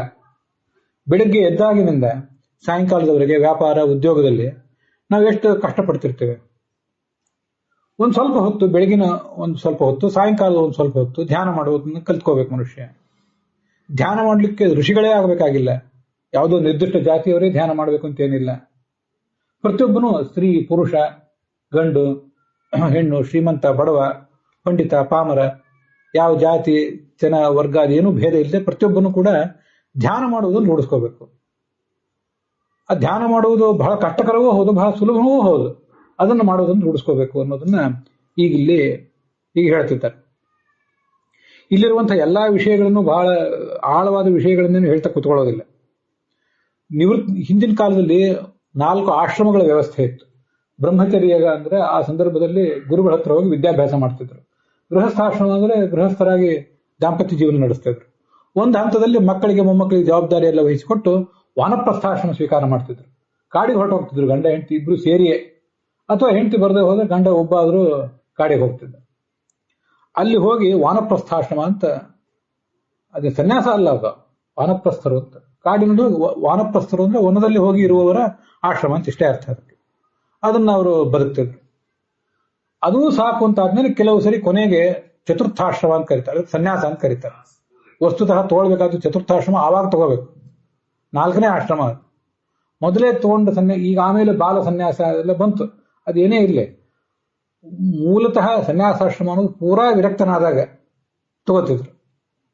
ಅದಕ್ಕೆ ಕೊನೆಯ ಆಶ್ರಮ ಅಂತ ಕರೀತಿದ್ರು. ಇದು ನೋಡಿ, ಮನೆಯನ್ನು ತೊರೆಯಿರಿ ಅಂತ ಹೇಳ್ತಾರೆ. ಮನೆಯನ್ನು ತೊರೆದು ತೀರ್ಥಯಾತ್ರೆಗೆ ಹೋಗಬೇಕು, ಒಂದು ಏಕಾಂತವಾದ ಸ್ಥಳವನ್ನು ಆಶ್ರಯಿಸಬೇಕು ಅಂತೆಲ್ಲ ಬಂತು. ಈಗ ಮತ್ತೆ ಇದು ಯಾರಿಗೆ ಹೇಳ್ತಿದ್ದೀರ ಹಾಗಾದ್ರೆ? ನಾವೆಲ್ಲ ಈಗ ತೀರ್ಥಯಾತ್ರೆಗೆ ಹೋಗೋದು, ಇಲ್ಲಿದ್ದವರೆಲ್ಲ ಹೇಳುವವರು ಕೇಳುವವರೆಲ್ಲರೂ ಕೂಡ ತೀರ್ಥಯಾತ್ರೆಗೆ ಹೋಗಿ ಅಲ್ಲೆಲ್ಲೋ ಕಾಡಿನಲ್ಲಿ ಧ್ಯಾನ ಮಾಡುವುದು ಅಂದ್ರೆ ಏನು ಅಂತ ಪ್ರಶ್ನೆ ಬರ್ತದೆ. ಅದು ಅವರು ಮನೆಯಿಂದ ಹೋಗ್ರಿ ಅಂತಂತಾರಲ್ಲ, ಮನೆಯಿಂದ ಹೋಗುವುದು ಅನ್ನೋದು 2 ಥರ. ಮನೆ ನಿವೃತ್ತಿ ಆದ್ಮೇಲೆ ತೀರ್ಥಯಾತ್ರೆಗೆ ಹೋಗಿ ಎಲ್ಲಾರು ಏನಾದ್ರು ಮಾಡುವುದು ಅನ್ನೋದು ವಿಷಯ ಬೇರೆ. ಮನೆಯಲ್ಲೇ ಇದ್ರೂ ಕೂಡ ಮನೆಯಿಂದ ಹೊರಗಿರ್ಬೇಕು ಕೆಲವು ಕಾಲ. ಮನೆಯಿಂದ ಅಲ್ಲಿ ಒಳಗೆ ಹೋಗಿ ಅಂಗಳದಲ್ಲಿ ಕೂತ್ಕೊಳ್ಳೋದು ಅಂತನೂ ಅರ್ಥ ಅಲ್ಲ. ಕೂತ್ಕೊಳ್ಳೋದು ದೇವ್ರ ಮುಂದೆನೆ ಕೂತ್ಕೊಳ್ರಿ, ಹಾಲ್ನಲ್ಲೇ ಕೂತ್ಕೊಳ್ರಿ. ಮಾನಸಿಕವಾಗಿ ಮನೆಯನ್ನು ತೊರೆಯಿರಿ, ಇದನ್ನ ಹೇಳೋದು ಉದ್ದೇಶ. ಅದನ್ನ ತೊರೆದು ಒಂದಿಷ್ಟು ಧ್ಯಾನ ಮಾಡ್ರಿ, ಭಗವಂತನನ್ನು ಸ್ಮರಣೆ ಮಾಡ್ರಿ. ಹೇಗೆ ಭಗವಂತನ ನೆನಪು ಮಾಡ್ಕೊಳ್ಬೇಕು? ಬಹಳ ಸುಲಭ. ಭಗವಂತನ ಧ್ಯಾನಿಸುವುದು ಬಹಳ ಸುಲಭ. ನಿಮಗೆ ನಿಮ್ಮ ಸಂಸ್ಕಾರ, ನಿಮ್ಮ ಹಿನ್ನೆಲೆ, ನಿಮ್ಮ ಮನೆತನದ ಪದ್ಧತಿ, ಅದರ ಪ್ರಕಾರ ಭಗವಂತನನ್ನು ಯಾವ ಥರ ಧ್ಯಾನ ಮಾಡಬೇಕು ಅಂತಿದೆ ಎಲ್ಲಾ ಥರನೂ ಧ್ಯಾನ ಮಾಡ್ಬೋದು. ಭಗವಂತ ಸ್ತ್ರೀಯ ಪುರುಷನ? ನಾವೆಲ್ಲ ಸ್ತ್ರೀ ಪುರುಷ ನಮಗೊಂದು ಲಿಂಗ ವ್ಯವಸ್ಥೆ ಇರ್ತದೆ. ಭಗವಂತನಿಗೆ ಹಾಗಲ್ಲ. ಭಗವಂತ ಸ್ತ್ರೀಯೂ ಹೌದು ಪುರುಷನೂ ಹೌದು. ತಾಯಿ ಅಂತ ಭಗವಂತನ ಆರಾಧನೆ ಮಾಡ್ಬೋದು, ಯಾರಾದ್ರೂ ಮಾಡೋದಿದ್ರೆ ಹಾಗೆ ಮಾಡ್ಬೋದು. ದೇವಿ, ಕಾಳಿ, ದುರ್ಗಾ ಇತ್ಯಾದಿ ರೂಪದಲ್ಲಿ ಭಗವಂತನನ್ನು ಆರಾಧನೆ ಮಾಡಬಹುದು. ಭಗವಂತನ ಮಗ ಅಂತೂ ಯಾರು ಆರಾಧನೆ ಮಾಡಬಹುದು. ಭಗವಂತನ ಮಿತ್ರ ಅಂತ ಆರಾಧನೆ ಮಾಡಬಹುದು. ನೀನು ಸ್ವಾಮಿ, ನಾನು ನಿನ್ನ ಸೇವಕ ಅಂತ ಯಾರು ಆರಾಧನೆ ಮಾಡೋದಿದ್ರೆ ಹಾಗೂ ಮಾಡಬಹುದು. ಸರಿ, ಭಗವಂತ ಹೇಗಿದ್ದಾನೆ?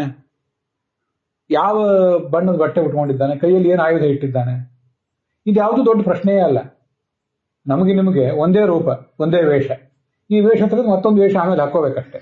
ಆ ವೇಷ ಇದ್ದಾಗ ಈ ವೇಷ ಇಲ್ಲ, ಈ ವೇಷ ಇದ್ದಾಗ ಆ ವೇಷ ಇಲ್ಲ. ಇರುವುದು 2 ಕೈ. ಆ ಕೈಯಿಂದಲೇ ಕೆಲಸ ಮಾಡಿ ಬಳಲಿರ್ತೇವೆ. ಭಗವಂತನಿಗೆ ಕೈ 2, 4, 8, 32 ಎಲ್ಲವೂ ಹೌದು. 2 ಕೈಯಿಂದ ಭಗವಂತನ ಧ್ಯಾನ ಮಾಡೋದಾದ್ರೆ ಹಾಗೂ ಮಾಡ್ರಿ. 4 ಕೈ ಇಟ್ಕೊಂಡಿದ್ದಾನೆ ಭಗವಂತನ ಧ್ಯಾನ ಮಾಡ್ಲಿಕ್ಕೆ ಸಾಧ್ಯ ಇದ್ರೆ ಅದನ್ನು ಮಾಡ್ರಿ. ಪೀತಾಂಬರ ಹುಟ್ಟಿದ್ದಾನ, ಹಳದಿ ಬಣ್ಣದ ರೇಷ್ಮೆ ಬಟ್ಟೆ ಹುಟ್ಟಿದ್ದಾನ, ಹಾಗೂ ಧ್ಯಾನ ಮಾಡ್ರಿ. ಚರ್ಮದ ಬಟ್ಟೆ ಹುಟ್ಟಿದ್ದಾನ, ಕೈಯಲ್ಲಿ ತ್ರಿಶೂಲ ಹಿಡಿದಿದ್ದಾನ, ಶಂಖಚಕ್ರ ಹಿಡಿದಿದ್ದಾನ, ಡಮರು ಹಿಡಿದಿದ್ದಾನ, ಏನ್ ಹಿಡಿದಿದ್ದಾನೆ? ಉದ್ದನಾಮ ಹಚ್ಚಿದ್ದಾನ, ಅಡ್ಡನಾಮ ಹಚ್ಚಿದ್ದಾನ, ಭಸ್ಮ ಹಚ್ಚಿದ್ದಾನ. ನಿಮಗೆ ಹೇಗೆ ಧ್ಯಾನ ಮಾಡಬೇಕು ಅನ್ಸುತ್ತೆ ಹಾಗೆ ಮಾಡ್ರಿ. ಧ್ಯಾನ ಮಾಡದೇ ಇರಬೇಡ್ರಿ. ಸ್ತ್ರೀ ಅಂತ ಧ್ಯಾನ ಮಾಡ್ರಿ, ಪುರುಷ ಅಂತ ಧ್ಯಾನ ಮಾಡ್ರಿ, ಉಗ್ರ ರೂಪದಿಂದ ಧ್ಯಾನ ಮಾಡ್ರಿ, ಸೌಮ್ಯ ರೂಪದಿಂದ ಧ್ಯಾನ ಮಾಡ್ರಿ, ತಿರುಪತಿ ವೆಂಕಟರಮಣ ಧ್ಯಾನ ಮಾಡ್ರಿ, ಕೃಷ್ಣ ಅಂತ ಧ್ಯಾನ ಮಾಡ್ರಿ, ನರಸಿಂಹ ಅಂತ ಧ್ಯಾನ ಮಾಡ್ರಿ, ವರಾಹ ಅಂತ ಧ್ಯಾನ ಮಾಡ್ರಿ, ಶಿವನ ರೂಪದಿಂದ ಒಂದ್ ಕಡೆ ಧ್ಯಾನಕ್ಕೆ ಕೂತಂತಹ ಶಿವನ ರೂಪವನ್ನು ಧ್ಯಾನ ಮಾಡ್ರಿ, ಬುದ್ಧನ ರೂಪವನ್ನ ಏಕಾಂತವಾದ ಸ್ಥಳದಲ್ಲಿ ಶಾಂತ ಮುಖಮುದ್ರೆಯಿಂದ ಕೂತ್ಕೊಂಡಿರುವಂತಹ ಬುದ್ಧ, ಅದು ಭಗವಂತನ ರೂಪವೇ. ಎಲ್ಲವೂ ಭಗವಂತನ ರೂಪವೇ. ದುರ್ಗಾ ರೂಪದಿಂದ ಧ್ಯಾನ ಮಾಡುವುದಾದ್ರೆ ಹಾಗೆ ಮಾಡ್ರಿ. ಯಾವ ರೂಪದಿಂದ ಧ್ಯಾನ ಮಾಡಿದ್ರೂ ಭಗವಂತನ ಧ್ಯಾನವೇ ಅದಾಗ್ತದೆ. ಮಾಡ್ತಾ ಮಾಡ್ತಾ ಮುಂದೆ ಹೋದಂತೆ ಮನುಷ್ಯನ ಮನಸ್ಸು ಪಕ್ವ ಆದಾಗ, ಸಾಧನೆ ಪಕ್ವ ಆದಾಗ ಹೇಗೆ ಧ್ಯಾನ ಮಾಡಬೇಕು, ಹೇಗೆ ಮುಂದುವರಿಬೇಕು ಅನ್ನೋದನ್ನು ಗುರು ಹೇಳ್ತಾನೆ. ಮತ್ತೆ ಮುಂದೆ ಹೋದಂತೆ ಅದರಿಂದ ಧ್ಯಾನ ಮಾಡುವುದನ್ನು ಮೊದಲು ಪ್ರಾರಂಭ ಮಾಡಬೇಕು. ನಮಗೆ ಧ್ಯಾನ ಮಾಡ್ಲಿಕ್ಕೆ ಕೂತಾಗ ನಮ್ದೆಲ್ಲ ಸಮಸ್ಯೆ ಏನಂದ್ರೆ ಕಣ್ಣು ಮುಚ್ಚಿ ಹಿಂಗೆ ಕೂತ್ ಕೂಡ್ಲೆ ಅಥವಾ ಕಣ್ಣು ತೆರೆದು ಕೂತ್ ಕೂಡ್ಲೆ ನಮ್ಮದಾದಂತಹ ಗಂಡ ಹೆಂಡತಿ ಮಕ್ಕಳು ಎಲ್ಲರದು ಚಿತ್ರ ಕಣ್ಮುಂದೆ ಬರ್ಲಿಕ್ಕೆ ಶುರುವಾಗ್ತದೆ. ಬರ್ಲಿ ಯಾಕಂದ್ರೆ ಇಲ್ಲಿವರೆಗೆ ನಾವು ನೋಡಿದ್ದೇನು ನನ್ನ ಜೀವಮಾನದಲ್ಲಿ ಹುಟ್ಟಿದಾರಭ್ಯ ತಂದೆ ತಾಯಿಯನ್ನು ನೋಡಿದ್ವಿ, ಅಜ್ಜ ಅಜ್ಜಿಯನ್ನು ನೋಡಿದ್ವಿ, ಆಮೇಲೆ ಮದುವೆ ಮಾಡ್ಕೊಂಡ್ಮೇಲೆ ಹೆಂಡತಿ ನೋಡಿದ್ವಿ, ಗಂಡನ ನೋಡಿದ್ವಿ, ಮಕ್ಕಳನ್ನು ಮೊಮ್ಮಕ್ಕಳನ್ನು ನೋಡಿದ್ವಿ, ಬಂಧು ಬಾಂಧವರನ್ನು ನೋಡಿದ್ವಿ, ಕೆಲವು ಸರಿ ಶತ್ರುಗಳನ್ನ, ಕೆಲವು ಸರಿ ಮಿತ್ರರನ್ನ, ಯಾರ್ಯಾರನ್ನೂ ನೋಡಿದ್ವಿ. ಏನನ್ನು ಜೀವನದಲ್ಲಿ ನೋಡಿದ್ವೋ ಅದೇ ಕಣ್ಮುಚ್ಚಿಕೊಳ್ಳಿ ಅದೇ ನೆನಪಿಗೆ ಬರೋದು. ನಾವು ಬಹಳ ತೊಂದರೆ ಕೊಟ್ಟವರು, ಬಹಳ ಉಪಕಾರ ಮಾಡಿದವ್ರಿಗಿಂತ ಬಹಳ ತೊಂದರೆ ಕೊಟ್ಟವರು ಯಾರಿರ್ತಲ್ಲ ಅವ್ರದ್ದು ಮೊದಲು ನೆನಪಿಗೆ ಬರ್ತದೆ. ಏನು ಬರ್ತದೋ ಬರಲಿ. ಒಂದು ಸುಲಭದ ಸಂಗತಿ ಇದೆ.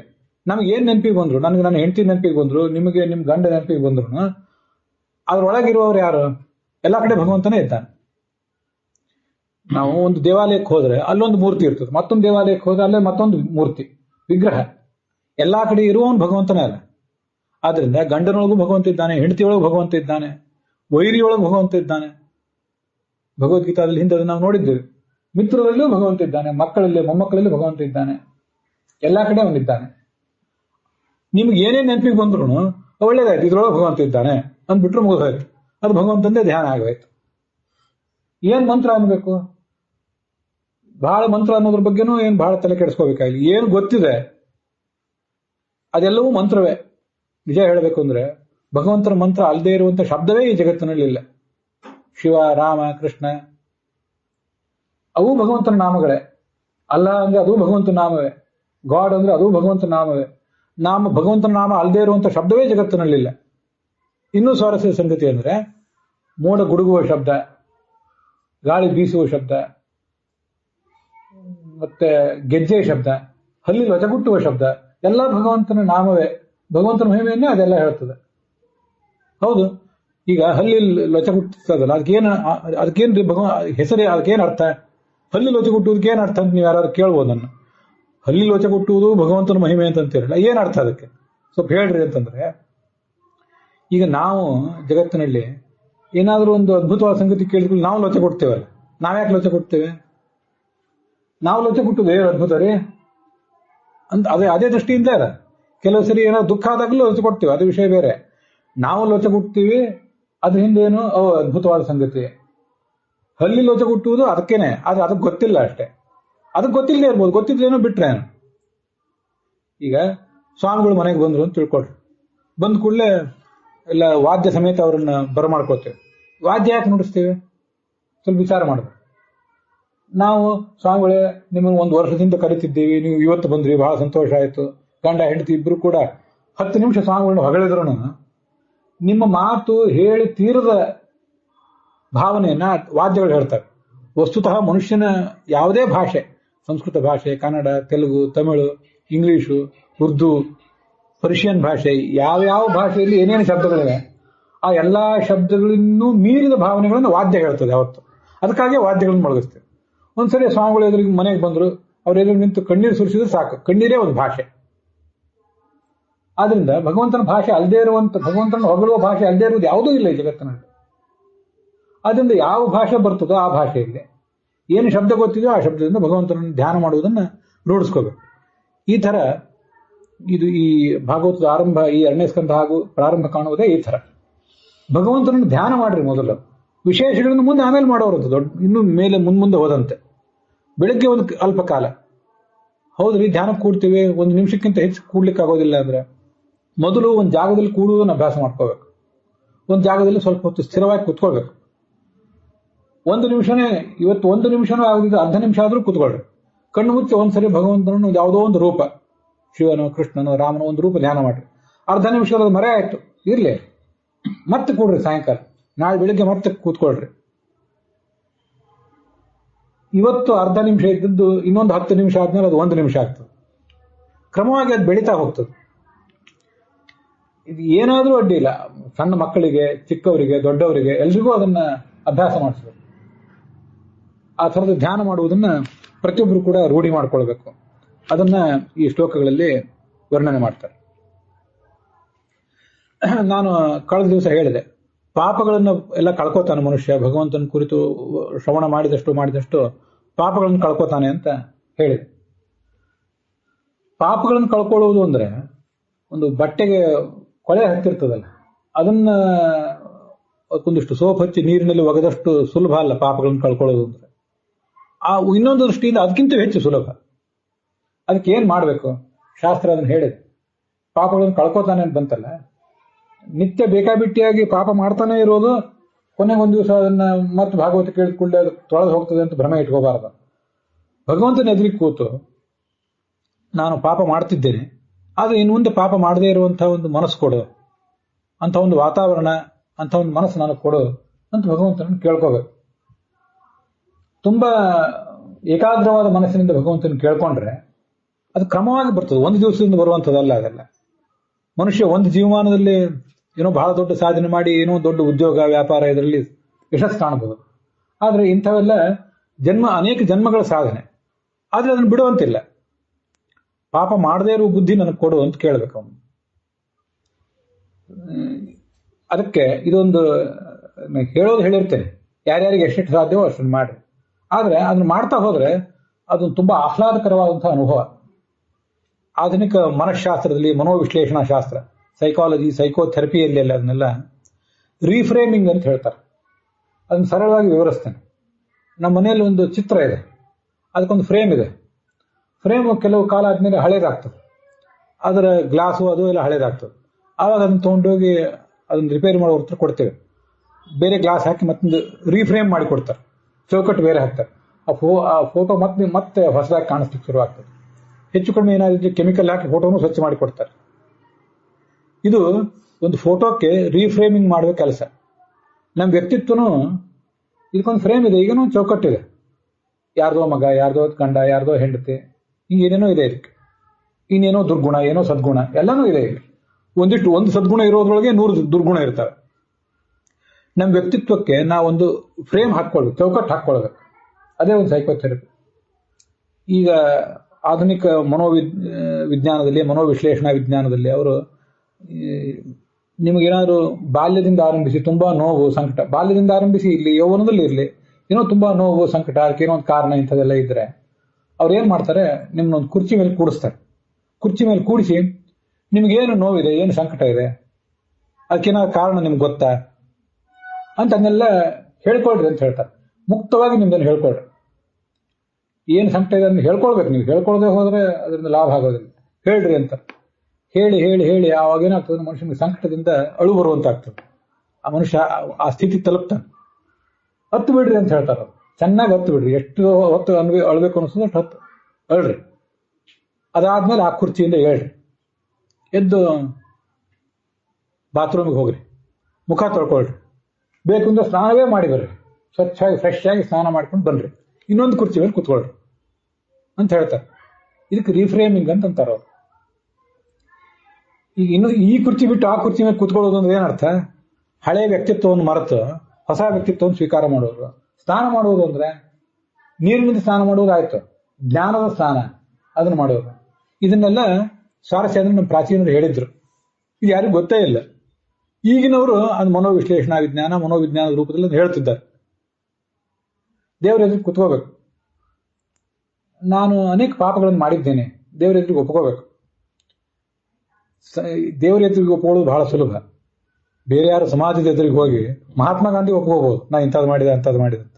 ಎಲ್ಲರೂ ಮಹಾತ್ಮ ಗಾಂಧಿ ಆಗೋದು ಸಾಧ್ಯ ಇಲ್ಲ, ಎಲ್ಲರೂ ಹರಿಶ್ಚಂದ್ರ ಆಗೋದು ಸಾಧ್ಯ ಇಲ್ಲ, ಎಲ್ಲರೂ ತಮ್ಮ ಆಟೋ ಬಯೋಗ್ರಫಿ ಬರೆಯೋದು ಸಾಧ್ಯ ಇಲ್ಲ. ಏನೇನು ಪಾಪ ಮಾಡಿದ್ದೇನಲ್ಲ ಇನ್ನೊಬ್ರಿಗೆ ಹೇಳಲಿಕ್ಕೆ ಸಂಕೋಚ ಆಗಿರ್ತದೆ, ಹೇಳಲಿಕ್ಕೆ ಸಾಧ್ಯವಿಲ್ಲ, ಮರ್ಯಾದೆ ಹೋಗುವಂತ ಪಾಪಗಳನ್ನೇ ಮಾಡಿರ್ತೇವೆ. ಹೇಳುವವರು ಕೇಳುವರೆಲ್ಲ ಮಾಡಿರ್ತೇವೆ. ಹೊರಗೆಲ್ಲ ಮುಖವಾಡ. ಮನುಷ್ಯ ಅಂದ್ರೆ ಮುಖವಾಡ, ಬರೇ ಕಪಟ, ಒಳಗ್ ಕಪಟ, ಮೇಲ್ ಮುಖವಾಡ, ಧಾರ್ಮಿಕತೆ ಮುಖವಾಡ, ಪ್ರಾಮಾಣಿಕತನದ ಮುಖವಾಡ, ಅದನ್ನ ಹೊತ್ತೇ ಬದುಕ್ತಿರ್ತೇವೆ. ದೇವರ ಎದುರು ಕೂತು ಮುಖವಾಡ ತೆಗೆದಿಡಬೇಕು. ಮುಖವಾಡ ತೆಗೆದಿಡುವುದು ಅಂದ್ರೆ ನಾನು ಇಂಥ ಪಾಪ ಮಾಡಿದ್ದೇನೆ, ಹೌದು, ನಿನ್ನೆ ಇಂಥದ್ದು ಮಾಡಿದ್ದೆ, ಬಾಲ್ಯದಲ್ಲಿ ಇಂಥದ್ದು ಮಾಡಿದ್ದೆ, ಯೌವನದಲ್ಲಿ ಇಂಥದ್ದು ಮಾಡಿದ್ದೆ, ಇಷ್ಟ, ಅಥವಾ ಅದ್ಯಾವತ್ತೂ ಮಾಡಿರ್ಲಿಲ್ಲ, ನಿನ್ನೆ ಒಂದೇನೋ ಮಾಡಿದೆ. ದೇವರ ಎದುರು ಕೇಳ್ಕೋಬೇಕು. ಕೇಳ್ಕೊಂಡು ಆ ಪಾಪಗಳನ್ನು ನಾನು ಇನ್ನು ಮುಂದೆ ಮಾಡೋದಿಲ್ಲ. ಇಲ್ಲಿ ವಸ್ತುತಃ ಕೆಲವು ಮಂತ್ರಗಳು ಇತ್ಯಾದಿ ಇವೆ, ಅದೆಲ್ಲನೂ ನಾನು ಹೇಳೋದಿಲ್ಲ. ಅದೆಲ್ಲ ಆಗ್ಬಿಟ್ರೆ ಮತ್ತೆ ಎಲ್ಲ ಬಿಟ್ಟು ಓಡಿ ಹೋಗೋಣ ಅಂತ ಇದ್ಯಾವ ಕಿರಿಕಿರಿ ಬೇಡ ಅನಿಸ್ಬಿಡ್ತದೆ. ಏನೂ ಬೇಡ, ಬಹಳ ಸುಲಭವಾಗಿ ಮಾಡಬಹುದು ಅದು. ನಾನು ಇಂತಿಂಥ ಪಾಪಗಳನ್ನ ಮಾಡಿದ್ದೇನೆ, ನಿನ್ನೆ ಮಾಡಿದೆ, ಇವತ್ತು ಬೆಳಿಗ್ಗೆ ಮಾಡಿದೆ, ಇದನ್ನ ನೀನು ಕ್ಷಮಿಸಬೇಕು, ಇನ್ನು ಮುಂದೆ ನಾನು ಇದನ್ನು ಮಾಡೋದಿಲ್ಲ. ಅದಾದ್ಮೇಲೆ ಆ ಭಗವಂತ ನಮ್ಮನ್ನು ನೋಡ್ತಿದ್ದಾನೆ. ಅವನ ಕಣ್ಣಿನಿಂದ ಅಮೃತದ ಧಾರೆ ನಮ್ಮ ಮೈ ಮೇಲೆ ಬರ್ತಿದೆ, ಅದೇ ಸ್ನಾನ ಅಂತ ತಿಳ್ಕೊಂಡು ಹೊಸ ವ್ಯಕ್ತಿತ್ವವನ್ನು ಪಡೆಯಬೇಕು. ಆಮೇಲೆ ಒಂದು 2 ನಿಮಿಷವೋ 1 ನಿಮಿಷವೋ ಅರ್ಧ ನಿಮಿಷವೋ 1 ಸೆಕೆಂಡ್ ಆದ್ರೂ ಧ್ಯಾನ ಮಾಡ್ಲಿಕ್ಕೆ ಆಗ್ತದೋ ಇಲ್ಲ, ಅದು ಹೋಗಲಿ. ಸೆಕೆಂಡಿನ ಒಂದು ಅರ್ಧಾಂಶ, ಇವತ್ತು ಸೆಕೆಂಡನ್ನು 100 ಭಾಗ 1000 ಭಾಗ ಎಲ್ಲ ಮಾಡ್ಲಿಕ್ಕೆ ಇವತ್ತಿನ ಆಧುನಿಕ ವಿಜ್ಞಾನದಿಂದ ಸಾಧ್ಯ ಇದೆ. ಎಷ್ಟಾದ್ರೂ ಆದ್ರೂ ಒಂದು ಧ್ಯಾನ ಮಾಡ್ತಿಲ್ಲ, ಅದು ಹೋಗ್ಲಿ, ಒಂದು ಕ್ಷಣಾರ್ಧದಲ್ಲಿ ತಪ್ಪಿ ಹೋಗ್ತದೆ, ಮತ್ತೊಂದೇನೋ ನೆನಪಿಗೆ ಬರ್ತದೆ, ಬರಲಿ ಧ್ಯಾನ ಮಾಡೋದನ್ನು ಬಿಡುವಂತಿಲ್ಲ. ಅಂತ ನಾಳೆ ಮತ್ತೆ ಈ ಸೈಕೋಥೆರಪಿ ಮಾಡ್ಕೊಳ್ಳೋದೆ. ಒಬ್ರು ಕೇಳಿದ್ರು ಎಷ್ಟು ದಿವಸ ಇದನ್ನು ಮಾಡೋದು ಅಂತ. ನಿಮ್ಗೆ ಸಮಸ್ಯೆ ಇದ್ರೆ ಸಾಯೋ ತನಕ ಮಾಡ್ಕೊಳ್ರಿ. ಏನೀಗ ಡಯಾಬಿಟಿಸ್ ಇದ್ರೆ ಸಾಯೋ ತನಕ ಇನ್ಸುಲಿನ್ ತಗೋತಾರೋ ಇಲ್ಲ, ಬೇರೆ ಕಂಟ್ರೋಲಿಗೆ ಬಂದ್ರೆ ಇನ್ನು ತಗೋಬೇಡ್ರಿ ನಿಲ್ಲಿಸ್ರಿ ಅಂತಾರೆ. ಕೆಲವರಿಗೆ ಸಾಯೋ ತನಕ ಅದನ್ನು ತಗೋಬೇಕಾಗ್ತದೆ ಇಲ್ಲ. ಈ ಥೆರಪಿ ಎಷ್ಟು ದಿವಸ ತಗೊಳ್ಳೋದು ಅಂದ್ರೆ ಬದುಕಿರೋ ತನಕ ತಗೊಳ್ರಿ, ಏನ್ ಮಾರ್ಗ ಇದೆ? ಹಾಗೆ ನಮ್ಮಲ್ಲಿ ದುರ್ಭಾವನೆಗಳು ತುಂಬಿದ್ರೆ, ನಮ್ಮ ವ್ಯಕ್ತಿತ್ವದಲ್ಲಿ ಕೊಳಕು ತುಂಬಿದ್ರೆ ಪ್ರತಿನಿತ್ಯ ಮಾಡ್ಕೋಬೇಕು. ದೇವರೇ ತಪ್ಪು ಮಾಡೋದಿಲ್ಲ ಅಂತ ಹೇಳಿದ್ರೆ ಆದ್ರೂ ಮಾಡಿದೆ, ನೀನು ಕ್ಷಮಿಸ್ಬೇಕು. ನೀನು ಕ್ಷಮಿಸದೆ ಹೋದ್ರೆ ಇನ್ಯಾರು ಕ್ಷಮಿಸ್ಬೇಕು? ಇನ್ನೊಂದಿದೆ, ತಪ್ಪು ನಾನು ಮಾಡ್ತೀನಿ, ನಿನಗೆ ಮಾಡ್ಲಿಕ್ಕೆ ಸಾಧ್ಯ ಇದೆಯಾ? ನೀನು ದೇವರನ್ನೇ ಜಗಳ ಆಡುವುದಿದ್ರೆ ಅವನ ಜೊತೆಗೇನೆ ಆಡ್ರಿ. ನೀನು ದೇವರು, ನೀನಂತೂ ತಪ್ಪು ಮಾಡೋದಿಲ್ಲ. ನಾನು ಮನುಷ್ಯ, ತಪ್ಪು ಮಾಡ್ಲಿಕ್ಕಾಗೇ ಇರುವವನು, ಮಾಡಿದ್ದೇನೆ. ಮತ್ತೆ ತಪ್ಪು ನೀನೇ ಮಾಡಿಸಿದೆ. ನಂದೇನೋ ಕರ್ಮ ಇತ್ತು, ಪ್ರಾರಬ್ಧ ಇತ್ತು, ಮಾಡಿಸಿದೆ. ಇನ್ನು ಮುಂದೆ ಈ ತಪ್ಪು ಮಾಡಿಸ್ಬಿಟ್ಟು ಮತ್ತೆ ಕೇಳೋದೆ. ಇದನ್ನ ಒಳ್ಳೆ ಆಲೋಚನೆಗಳನ್ನು ಮಾಡ್ತಾ ಮಾಡ್ತಾ ಮಾಡ್ತಾ ಹೋದಂತೆ ತಪ್ಪಿನ ಫ್ರೀಕ್ವೆನ್ಸಿ ಕಡಿಮೆ ಆಗ್ತದೆ. ನಾವೊಂದೇನೋ ದುಶ್ಚಟವನ್ನು ದಿವಸ ಮಾಡ್ತಿದ್ದೀವಿ ಅಂತ ತಿಳ್ಕೊಳ್ರಿ. ದಿವಸಕ್ಕೆ 10 ಸರಿ ಆ ದುಶ್ಚಟ ಮಾಡ್ತಿದ್ರೆ ಅದು ಏನು ಅಂತ ಎಲ್ಲ ನಾವೇ ತಿಳ್ಕೊಂಬೋಣ, ಯಾರಿಗೇನು ಹೇಳಬೇಕಾದ ಅಗತ್ಯ ಇಲ್ಲ. ದಿವಸಕ್ಕೆ 10 ಬಾರಿ ಆ ದುಶ್ಚಟ ನಾವು ಅದನ್ನ ಸ್ವೀಕಾರ ಮಾಡ್ತಿದ್ದೀವಿ ಅಂತಿದ್ರೆ ಹೇಳಿ ಹೇಳಿ ಹೇಳಿ ಇನ್ನೊಂದು ತಿಂಗಳಾದ್ಮೇಲೆ ದಿವಸಕ್ಕೆ 9 ಸರಿ ಮಾಡ್ಲಿಕ್ಕೆ ಶುರು ಮಾಡ್ತೇವೆ. ನಾಳೆನೇ 9 ಆಗ್ತದೆ ನಿಶ್ಚಿತ ಇಲ್ಲ, ಇನ್ನೊಂದು ತಿಂಗಳು ಹೋಗ್ಲಿ 9 ಆಗಲಿ, ಮತ್ತೊಂದು ತಿಂಗಳು ಹೋಗ್ಲಿ 8 ಆಗ್ತದೆ. 1 ವರ್ಷ ಆಗೋ ಹೊತ್ತಿಗೆ ಅದು 1ಕ್ಕೆ ಬಂದಿರ್ತದೆ. ಹೋಗ್ಲಿ 1 ವರ್ಷಕ್ಕೆ ಬರಲಿ, 10 ವರ್ಷಕ್ಕಾದ್ರೂ ಅದು 1ಕ್ಕೆ ಬಂದ ಇಲ್ಲಿ ಹೋಗೋದಿಲ್ಲ. ಅದು ಸುಲಭ ಅಲ್ಲ. ಹ್ಯಾಬಿಟ್ ಅಂತ ಏನಿರ್ತದಲ್ಲ, ಇಂಗ್ಲಿಷ್ನಲ್ಲಿ ಹೇಳ್ತಿರ್ತಾರೆ. ಹ್ಯಾಬಿಟ್ ಅಂದ್ರೆ ಚಟ. ದುಶ್ಚಟನೂ ಆಗ್ಬೋದು, ಒಳ್ಳೆ ಚಟನೂ ಆಗ್ಬೋದು. ಅಲ್ಲಿ ಹೆಚ್ಚು ಅನ್ನೋದನ್ನ ತೆಗೆದು ಬಿಡ್ರಿ, ಇನ್ನೇನು ಉಳಿತು? ಎ ಬಿಟ್ ಅಂತ ಉಳಿತು. ಎ ಬಿಟ್ ಅಂದ್ರೆ ಸ್ವಲ್ಪ ಅಂತ ಅರ್ಥ, ಇನ್ನೊಂದು ಸ್ವಲ್ಪ ಉಳಿತು. ಎ ತೆಗೀರಿ, ಮತ್ತು ಬಿಟ್ ಅಂತ ಉಳಿತು. ಬಿಟ್ ಅಂದ್ರೂ ಮತ್ತೆ ಸ್ವಲ್ಪ ಅಂತಾನೆ ಅರ್ಥ. ಬಿಟ್ನಲ್ಲಿ ಬಿ ತೆಗೆದು ಬಿಸಾಕ್ರೆ ಇಟ್, ಮತ್ತು ಇಟ್ ಈಸ್ ದೇರ್ ಸ್ಟಿಲ್, ಮತ್ತೆ ಉಳಿತದು. ಐನೂ ತೆಗೀರಿ, ಟೀ ಮತ್ತೆ ಉಳಿತು. ಅದು ಟೀ ಇರ್ಬೋದು, ಕಾಫಿ ಇರ್ಬೋದು, ಸ್ಮೋಕಿಂಗ್ ಇರ್ಬೋದು, ಮತ್ತೆ ಯಾವುದು ದುಶ್ಚಟ ಇರ್ಬೋದು, ಏನೋ ಇರ್ಬೋದು, ಮತ್ತೂ ಒಂದು ಸ್ವಲ್ಪ ಉಳಿತು. ಇಲ್ಲಿ ಮನುಷ್ಯರು ನಾವಿರೋದೇ ಈ ಥರನೇ ಇದ್ದೇವೆ. ಅಂಥದನ್ನೆಲ್ಲ ಕಳ್ಕೊಳ್ಳಿಕ್ಕಾಗಿ ದೇವ್ರ ಎದುರು ಕೂತ್ ಪ್ರಾರ್ಥನೆ ಮಾಡಬೇಕು. ದಿವಸಕ್ಕೆ 1 ಸರಿಯೋ 2 ಸರಿಯೋ, ಅವನವನಿಗೆ ಅವಕಾಶ ಎಷ್ಟಿದೆ, ಮನಸ್ಸಿಗೆ ಸಮಾಧಾನ ಎಷ್ಟಿದೆ, ಅಷ್ಟನ್ನು ಅವನು ಮಾಡ್ತಾನೆ ಹೋಗ್ಬೇಕು. ಈ ಭಾಗವತದ 2ನೇ ಸ್ಕಂದ ನಮಗೆ ಕಲಿಸುವುದೇ ಅದನ್ನ. ಹೀಗೆ ಆ 1ನೇ ಅಧ್ಯಾಯದಲ್ಲಿ ಕೆಲವು ಸಂಗತಿಗಳನ್ನ ಈ ತರ ವರ್ಣನೆ ಮಾಡ್ತಾರೆ. 2ನೇ ಅಧ್ಯಾಯದಲ್ಲಿ ಬರುವಂತ ಕೆಲವು ಶ್ಲೋಕಗಳನ್ನ ನಾನು ಈಗಾಗಲೇ ಹೇಳಿದೆ. ದೇವರು ಒಬ್ಬ, ನಾಮ ಹಲವು. ಶಾಸ್ತ್ರ ಹೇಳೋದು ಇದನ್ನು. ಊರಿಗೊಬ್ಬೊಬ್ಬ ದೇವರಿಲ್ಲ, ವಿಗ್ರಹಗಳು ಅನೇಕ ಇರಬಹುದು, ದೇವರು ಅನ್ನೋನು ಒಬ್ಬನೇ. ದೇವರು ಒಬ್ಬನೇ ಅನ್ನೋದನ್ನ ನಾವು ಯಾರ ಮೂಲಕನೂ ಕಲಿಬೇಕಾಗಿಲ್ಲ. ಇನ್ಯಾವುದೋ ಮತ, ಇನ್ಯಾವುದೋ ಸಿದ್ಧಾಂತ, ಇನ್ಯಾವುದೋ ಗ್ರಂಥದ ಮೂಲಕ ದೇವರು ಒಬ್ಬ ಅನ್ನೋದು ನಾವು ಕಲಿಬೇಕಾಗಿಲ್ಲ. ನಮ್ಗದು ಗೊತ್ತಿಲ್ಲ ಅಷ್ಟೇ. ಏಕೋ ದೇವ ಅಂತ ಶಾಸ್ತ್ರ ಹೇಳಿದೆ, ವೇದ ಹೇಳಿದೆ, ಉಪನಿಷತ್ತು ಹೇಳಿದೆ, ಭಗವದ್ಗೀತೆ ಹೇಳಿದೆ. ಎಲ್ಲರೂ ದೇವರೊಬ್ಬನೇ ಅಂತ ಹೇಳಿದ್ದಾರೆ. ಆದರೆ ದೇವರಿಗೆ ಅನೇಕ ರೂಪಗಳಿವೆ. ಮತ್ತೆ ನಾವು ಹೇಗೆ ಮನುಷ್ಯರಿದ್ದೀವಲ್ಲ, ಮನುಷ್ಯರಿದ್ದಾರೆ, ರಾಕ್ಷಸರಿದ್ದಾರೆ, ದೇವತೆಗಳಿದ್ದಾರೆ, ಯಕ್ಷರು, ಪಿಶಾಚರು, ಯಾರ್ಯಾರೋ ಇದ್ದಾರೆ. ಅವರೆಲ್ಲ ಅನೇಕ ಜನ ಇರಬಹುದು. ದೇವರು ಅಂದ್ರೆ ಸರ್ವಜ್ಞನ ಆದವನು, ಸರ್ವಶಕ್ತ ಆದವನು, ಸರ್ವಕರ್ತ ಆದವನು, ಜಗತ್ತನ್ನು ಸೃಷ್ಟಿಸಿ ಪಾಲಿಸಿ ಪೋಷಿಸುವ ದೇವರು ಒಬ್ಬನೇ. ಅವನ ಬಗ್ಗೆ ಏನು ವಿವಾದ ಇಲ್ಲ. ದೇವರು ಒಬ್ಬನೇ ಅನ್ನೋದ್ರ ಬಗ್ಗೆ ನಮ್ಮ ಶಾಸ್ತ್ರದಲ್ಲಿ ಏನು ವಿವಾದ ಇಲ್ಲ. ನಮ್ಗದು ಗೊತ್ತಿಲ್ಲ ಅಷ್ಟೇ. ನಿಮ್ಮ ಧರ್ಮದಲ್ಲಿ ಎಷ್ಟೋ 32 ಕೋಟಿ ದೇವತೆಗಳು, 62 ಕೋಟಿ ದೇವತೆಗಳು, ನೋಡಿ ನಮ್ಮ ಧರ್ಮದಲ್ಲಿ ಒಬ್ಬನೇ ದೇವರು ಅಂತ ಯಾರು ಹೇಳಿದ್ರೆ ನಾವು ತಲೆ ಕೆಡಿಸ್ಕೋಬೇಕಾಗಿಲ್ಲ. ನಮ್ಮ ಧರ್ಮದಲ್ಲೂ ಇರೋದು ಒಬ್ಬನೇ ದೇವರೇ. ಜಗತ್ತಿನ ಎಲ್ಲಾ ದೇಶ, ಎಲ್ಲಾ ಧರ್ಮ, ಎಲ್ಲದಕ್ಕೂ ಅಂತಿಮ ಒಂದು ದೇವರು, ಗಾಡ್ ಅಂತ ಯಾರು ಇದ್ರೆ ಜನರೇಟರ್, ಆಪರೇಟರ್ ಮತ್ತು ಡೆಸ್ಟ್ರಾಯರ್ ಅಂತ. ನಾನು ಗಾಡ್ ಅಂದ್ರೆ ಅದು. ಜಿ ಅಂದ್ರೆ GOD ಅನ್ನೋದು. ಜಿ ಅಂದ್ರೆ ಜನರೇಟರ್, ಸೃಷ್ಟಿ ಮಾಡುವವನು. ಓ ಅಂದ್ರೆ ಆಪರೇಟರ್, ಅದನ್ನ ಮುನ್ನಡೆಸುವವನು. ಡಿ ಅಂದ್ರೆ ಕೊನೆಗೆ ಡೆಸ್ಟ್ರಾಯರ್, ಕೊನೆಗೆ ನಾಶ ಮಾಡುವವನು. ಆ ದೇವರು ಒಬ್ಬನೇ ಯಾವ ಕಾಲಕ್ಕೂ ಕೂಡ. ಎಲ್ಲಾ ಧರ್ಮಕ್ಕೂ ಸಂಬಂಧಪಟ್ಟದ್ದು. ಆದರೆ ನಮ್ಗೆ ಇದು ಗೊತ್ತಾಗ್ತಿಲ್ಲ. ನಮ್ಮ ದೇವರು ನಿಮ್ಮ ದೇವರು, ನಮ್ಮ ಧರ್ಮ ನಿಮ್ಮ ಧರ್ಮ ಅಂತ ಜನ ಸುಮ್ಮನೆ ಕಲಹ ಮಾಡ್ತಿದ್ದಾರೆ ಅಷ್ಟೇ. ಮನೋನಿಗ್ರಹ ಮಾಡಬೇಕಾದ್ರೆ ಮತ್ತೊಂದು ಸಾಧನ ಇದೆ, ತುಂಬಾ ಅದ್ಭುತವಾದ ಸಾಧನ ಅದು. ಏನು ಅಂದ್ರೆ, ನಾವಿಷ್ಟೆಲ್ಲ ಮಾತಾಡ್ತಿದ್ದೀವಲ್ಲ, ವ್ಯರ್ಥವಾದ ಮಾತುಗಳನ್ನು ಆಡೋದು ಮೊದಲು ಕಡಿಮೆ ಮಾಡಬೇಕು. ತೀರಾ ಅನಿವಾರ್ಯವಾಗಿ ಯಾವ ಮಾತಾಡ್ತಿದ್ದೀವಿ ಅವನು ಭಗವಂತನ ಸ್ತೋತ್ರವೇ ಮಾಡ್ತವೆ ಅಂತ ಗೊತ್ತಿರಬೇಕು. ಮಾತಾಡೋದು ಆಡಿ ಆಯ್ತು. ಗಂಡ ಹೆಂಡತಿ ಪ್ರೀತಿ ಮಾತಾಡಿದ್ರು, ಪ್ರೀತಿ ಮಾಡಿ ಮಾಡಿ ಸಾಕಾಗಿ ಕೊನೆಗೆ ಜಗಳ ಆಡಿದ್ರು, ಪರಸ್ಪರ ಬೈದಾಡ್ಕೊಂಡ್ರು. ನಿನ್ಯಾಕಾರು ಮದುವೆ ಮಾಡ್ಕೊಂಡು ಅಂತ ಅವಳು, ಹೌದು ನಾನು ಮಾಡ್ಕೋಬಾರ್ದಿತ್ತು ಅಂತ ಇವನು ಅಂದ್ಕೊಂಡ್ರು. ಅದು ಸಾಕಾದ್ಮೇಲೆ ಮತ್ತೆ ಪ್ರೀತಿ ಮಾಡ್ಲಿಕ್ಕೆ ಶುರು ಮಾಡಿದ್ರು. ಇವೆಲ್ಲ ಭಗವಂತ ನಾಮ ಅಂತ ಆಮೇಲೆ ತಿಳ್ಕೋಣ. ಆ ಸಂದರ್ಭದಲ್ಲಿ ನೆನಪಿಗೆ ಬರೋದಿಲ್ಲ, ಅಷ್ಟು ಸುಲಭ ಅಲ್ಲ ಅದು. ಅದು ದೊಡ್ಡ ದೊಡ್ಡ ಜ್ಞಾನಿಗಳಿಗೆ ಬಂದಿತ್ತು. ಮಕ್ಕಳನ್ನ ಮುದ್ದು ಮಾಡುವಾಗ ಅದರ ಮಕ್ಕಳ ಒಳಗಿರುವ ಭಗವಂತನ ಸೇವಾ ಅದು. ಹೌದು, ಶಾಸ್ತ್ರ ಹೇಳಿದೆ, ನಮ್ಗೆ ನೆನಪಿಗೆ ಬರ್ಬೇಕಲ್ಲ. ಕೊನೆಗಾದ್ರೂ ಮಕ್ಕಳು ಹುಟ್ಟಿ ಕೆಲವು ಸುತ್ತು ದೊಡ್ಡವರಾದ್ಮೇಲೆ ಆದ್ರೂ ಈ ಮಕ್ಕಳ ಲಾಲನೆ ಪೋಲನೆ ನಾನು ಮಾಡಿದ್ನಲ್ಲ, ಇದೆಲ್ಲ ಭಗವಂತನ ಸೇವಾ. ತಂದೆ ತಾಯಿಂದ ಸೇವಾ ಮಾಡಿದ್ನಲ್ಲ, ಇದೆಲ್ಲ ಭಗವಂತನ ಸೇವಾ ಅಂತ ಆಮೇಲಾದ್ರೂ ಬರ್ಲಿ. ದಿವಸಕ್ಕೆ ಒಂದ್ಸರಿ ಆದ್ರೂ ಬರ್ಲಿ. ನನ್ನ ಮಕ್ಕಳೊಳಗೆ ದೇವರಿದ್ದಾನೆ, ನನ್ನ ತಂದೆ ತಾಯಿ ಒಳಗೆ ದೇವರಿದ್ದಾನೆ, ಹೆಂಡತಿ ಒಳಗೆ ದೇವರಿದ್ದಾನೆ, ಗಂಡನೊಳಗೆ ದೇವರಿದ್ದಾನೆ. ಸ್ವಾರಸ್ಯ ಸಂಗತಿ, ಹೆಂಡತಿ ಗಂಡನಿಗೆ ನಮಸ್ಕಾರ ಮಾಡ್ತಾಳಲ್ಲ, ಯಾಕಂದ್ರೆ ಗಂಡ ದೊಡ್ಡವನಾಗಿರ್ತಾನೆ. ಗಂಡ ಹೆಂಡತಿಗೆ ನಮಸ್ಕಾರ ಮಾಡೋದಿಲ್ಲ, ಯಾಕಂದ್ರೆ ಚಿಕ್ಕವಳಾಗಿರ್ತಾಳೆ. ಆದ್ರೆ ಅಲ್ಲೂ ದೇವರಿದ್ದಾನೆ ಅಂತ ತಿಳ್ಕೊಂಡು ಅವಳನ್ನು ಗೌರವಿಸಿ ಸಾಕು. ರಾಮಕೃಷ್ಣ ಪರಮಹಂಸರು ಶಾರದಾದೇವಿಗೆ ಪೂಜೆ ಮಾಡಿದ್ರಂತೆ. ಅದು ಆ ಕಡೆ ಇರಲಿ, ಎಲ್ಲರಿಗೂ ಆಗ್ಬೇಕಲ್ಲ. ಆ ಕಥೆ ಆ ಕಡೆ ಇರಲಿ. ಹೆಂಡತಿ ಒಳಗೆ ದೇವರಿದ್ದಾನೆ ಅಂತ ತಿಳ್ಕೊಂಡು ಅವಳನ್ನ ಸನ್ಮಾನಿಸಿದ್ರೆ ಸಾಕು. ಅವಳು ದೇವರ ಅಧಿಷ್ಠಾನ, ದೇವರೇ ನನಗೆ ಇವಳನ್ನು ಕೊಟ್ಟಿದ್ದಾನೆ, ದೇವರು ಕೊಟ್ಟ ಪ್ರತಿಮಾ ಅದೊಂದು, ತಗೋ ಇವಳನ್ನು ಪೂಜೆ ಮಾಡೋದು ಕೊಟ್ಟಿದ್ದಾನೆ ದೇವರು. ಹೇಗೆ ಪೂಜೆ ಮಾಡ್ಬೇಕು ಅಂದ್ರೆ ಅದಕ್ಕೇನು ಪಂಚಾಮೃತ ಅಭಿಷೇಕ ಮಾಡಿ ಪೂಜೆ ಮಾಡ್ಬೇಕಾಗಿಲ್ಲ. ಅವ್ಳು ಹೇಗೆ ಇಟ್ಕೋಬೇಕು ಹಾಗೆ ಇಟ್ಕೊಂಡ್ರೆ ದೇವ್ರ ಪೂಜಾನೇ ಅದು. ಅಂತೂ ವ್ಯರ್ಥವಾದ ಮಾತುಗಳನ್ನು ಆಡುವುದನ್ನು ಬಿಡಬೇಕು. ಶಬ್ದ ಸಹಿ ಬ್ರಹ್ಮಣ ಏಷ ಪಂಥ, ಮಾತೆ ಮನೆ ಕೆಡಿಸ್ತು ಅಂತ ಹೇಳ್ತಿರ್ತಾರೆ. ನಮ್ದೆಲ್ಲ ನಮ್ಮ ವ್ಯಕ್ತಿತ್ವವನ್ನು ಹಾಳು ಮಾಡೋದು, ನಮ್ಮ ಸಾಧನೆಯನ್ನು ಹಾಳು ಮಾಡೋದೇ ಈ ಮಾತು. ಅದ್ರ ಬಗ್ಗೆ ಒಂದಿಷ್ಟು ಗಮನ ಇರಬೇಕು. ಅನ್ಯಥಾ ಸ್ವಾತ್ಮಹಾ ಭವೇತ್ ಅಂತಾರೆ ಭಾಗವತದ ವ್ಯಾಖ್ಯಾನದಲ್ಲಿ. ಅತಿಯಾದ ಮಾತುಗಳನ್ನು ಆಡ್ತಾ ಹೋದ್ರೆ ಏನಾಗ್ತದೆ? ಗಂಟೆಗಟ್ಟಲೆ ಪ್ರವಚನ ಮಾಡುವಷ್ಟು ಜ್ಞಾನ ಅಂತೂ ಇರೋದಿಲ್ಲ. ಒಳ್ಳೆ ಮಾತಾಡ್ಲಿಕ್ಕೆ ಬೇಕಾಷ್ಟು ಒಳಗಿನ ಸರಕಿಲ್ಲ ನಮ್ಮಲ್ಲಿ. ಒಳಗೆ ಬೇಕಲ್ಲ, ಅಷ್ಟು ಮಾಲ್ ಬೇಕಲ್ಲ. ಸ್ವಲ್ಪ ಸರಕು ಇರ್ತದೆ, ಒಳ್ಳೆ ಸರಕು ಸ್ವಲ್ಪ ಇರ್ತದೆ. ಮಾತಾಡ್ಬೇಕು ಅಂತ ಚಟ ಜಾಸ್ತಿ ಇದ್ದಾಗ ಒಳ್ಳೆ ಸರಕೆಲ್ಲ ಖಾಲಿಯಾಗಿ ಕೆಟ್ಟ ಸರಕು ಹೊರಗೆ ಬರ್ಲಿಕ್ಕೆ ಶುರು ಆಗ್ತದೆ. ಯಾರ್ದೋ ಟೀಕೆ, ಇನ್ಯಾರ್ದೋ ವಿಮರ್ಶೆ, ಇವ್ರು ಬೈದು ಸಾಕಾಗ ಮುಂದಿನವ್ರು ಅವ್ರ್ಯಾಕೆ ಸುಮ್ಮನೆ ಇರ್ತಾರೆ, ಅವರು ಇವ್ರನ್ನ ಬೈಲಿಕ್ಕೆ ಶುರು ಮಾಡ್ತಾರೆ. ಆವಾಗ ಕಲಹ ಶುರು ಆಗ್ತದೆ. ಮನುಷ್ಯ ಆತ್ಮಹತ್ಯೆ ಮಾಡ್ಕೊಂಡಂತ ಇದಲ್ಲ, ಅದು ಬೇಡ ಅಂತಾರೆ. ಆದ್ರಿಂದ ಅವನು ಬದುಕಬೇಕು ಹೇಗೆ ಅಂದ್ರೆ ಮಾತಿನ ಮೇಲೆ ಹತೋಟಿ ಇಟ್ಕೊಂಡು ಮನುಷ್ಯ ಬದುಕುವುದನ್ನ ರೂಢಿ ಮಾಡ್ಕೊಳ್ಬೇಕು ಅಂತಾರೆ. ಇದು ಆ 2ನೇ ಸ್ಕಂದದಲ್ಲಿ ನಮ್ಗೆ ಕಾಣಿಸುವಂತಹ ಕೆಲವು ಮಾತುಗಳು. 3ನೇ ಅಧ್ಯಾಯದಲ್ಲಿ, 2ನೇ ಸ್ಕಂದದ 3ನೇ ಅಧ್ಯಾಯದಲ್ಲಿ ಬಂದಿರೋದನ್ನ ನಾನು ಈಗಾಗಲೇ ಹೇಳಿದೆ.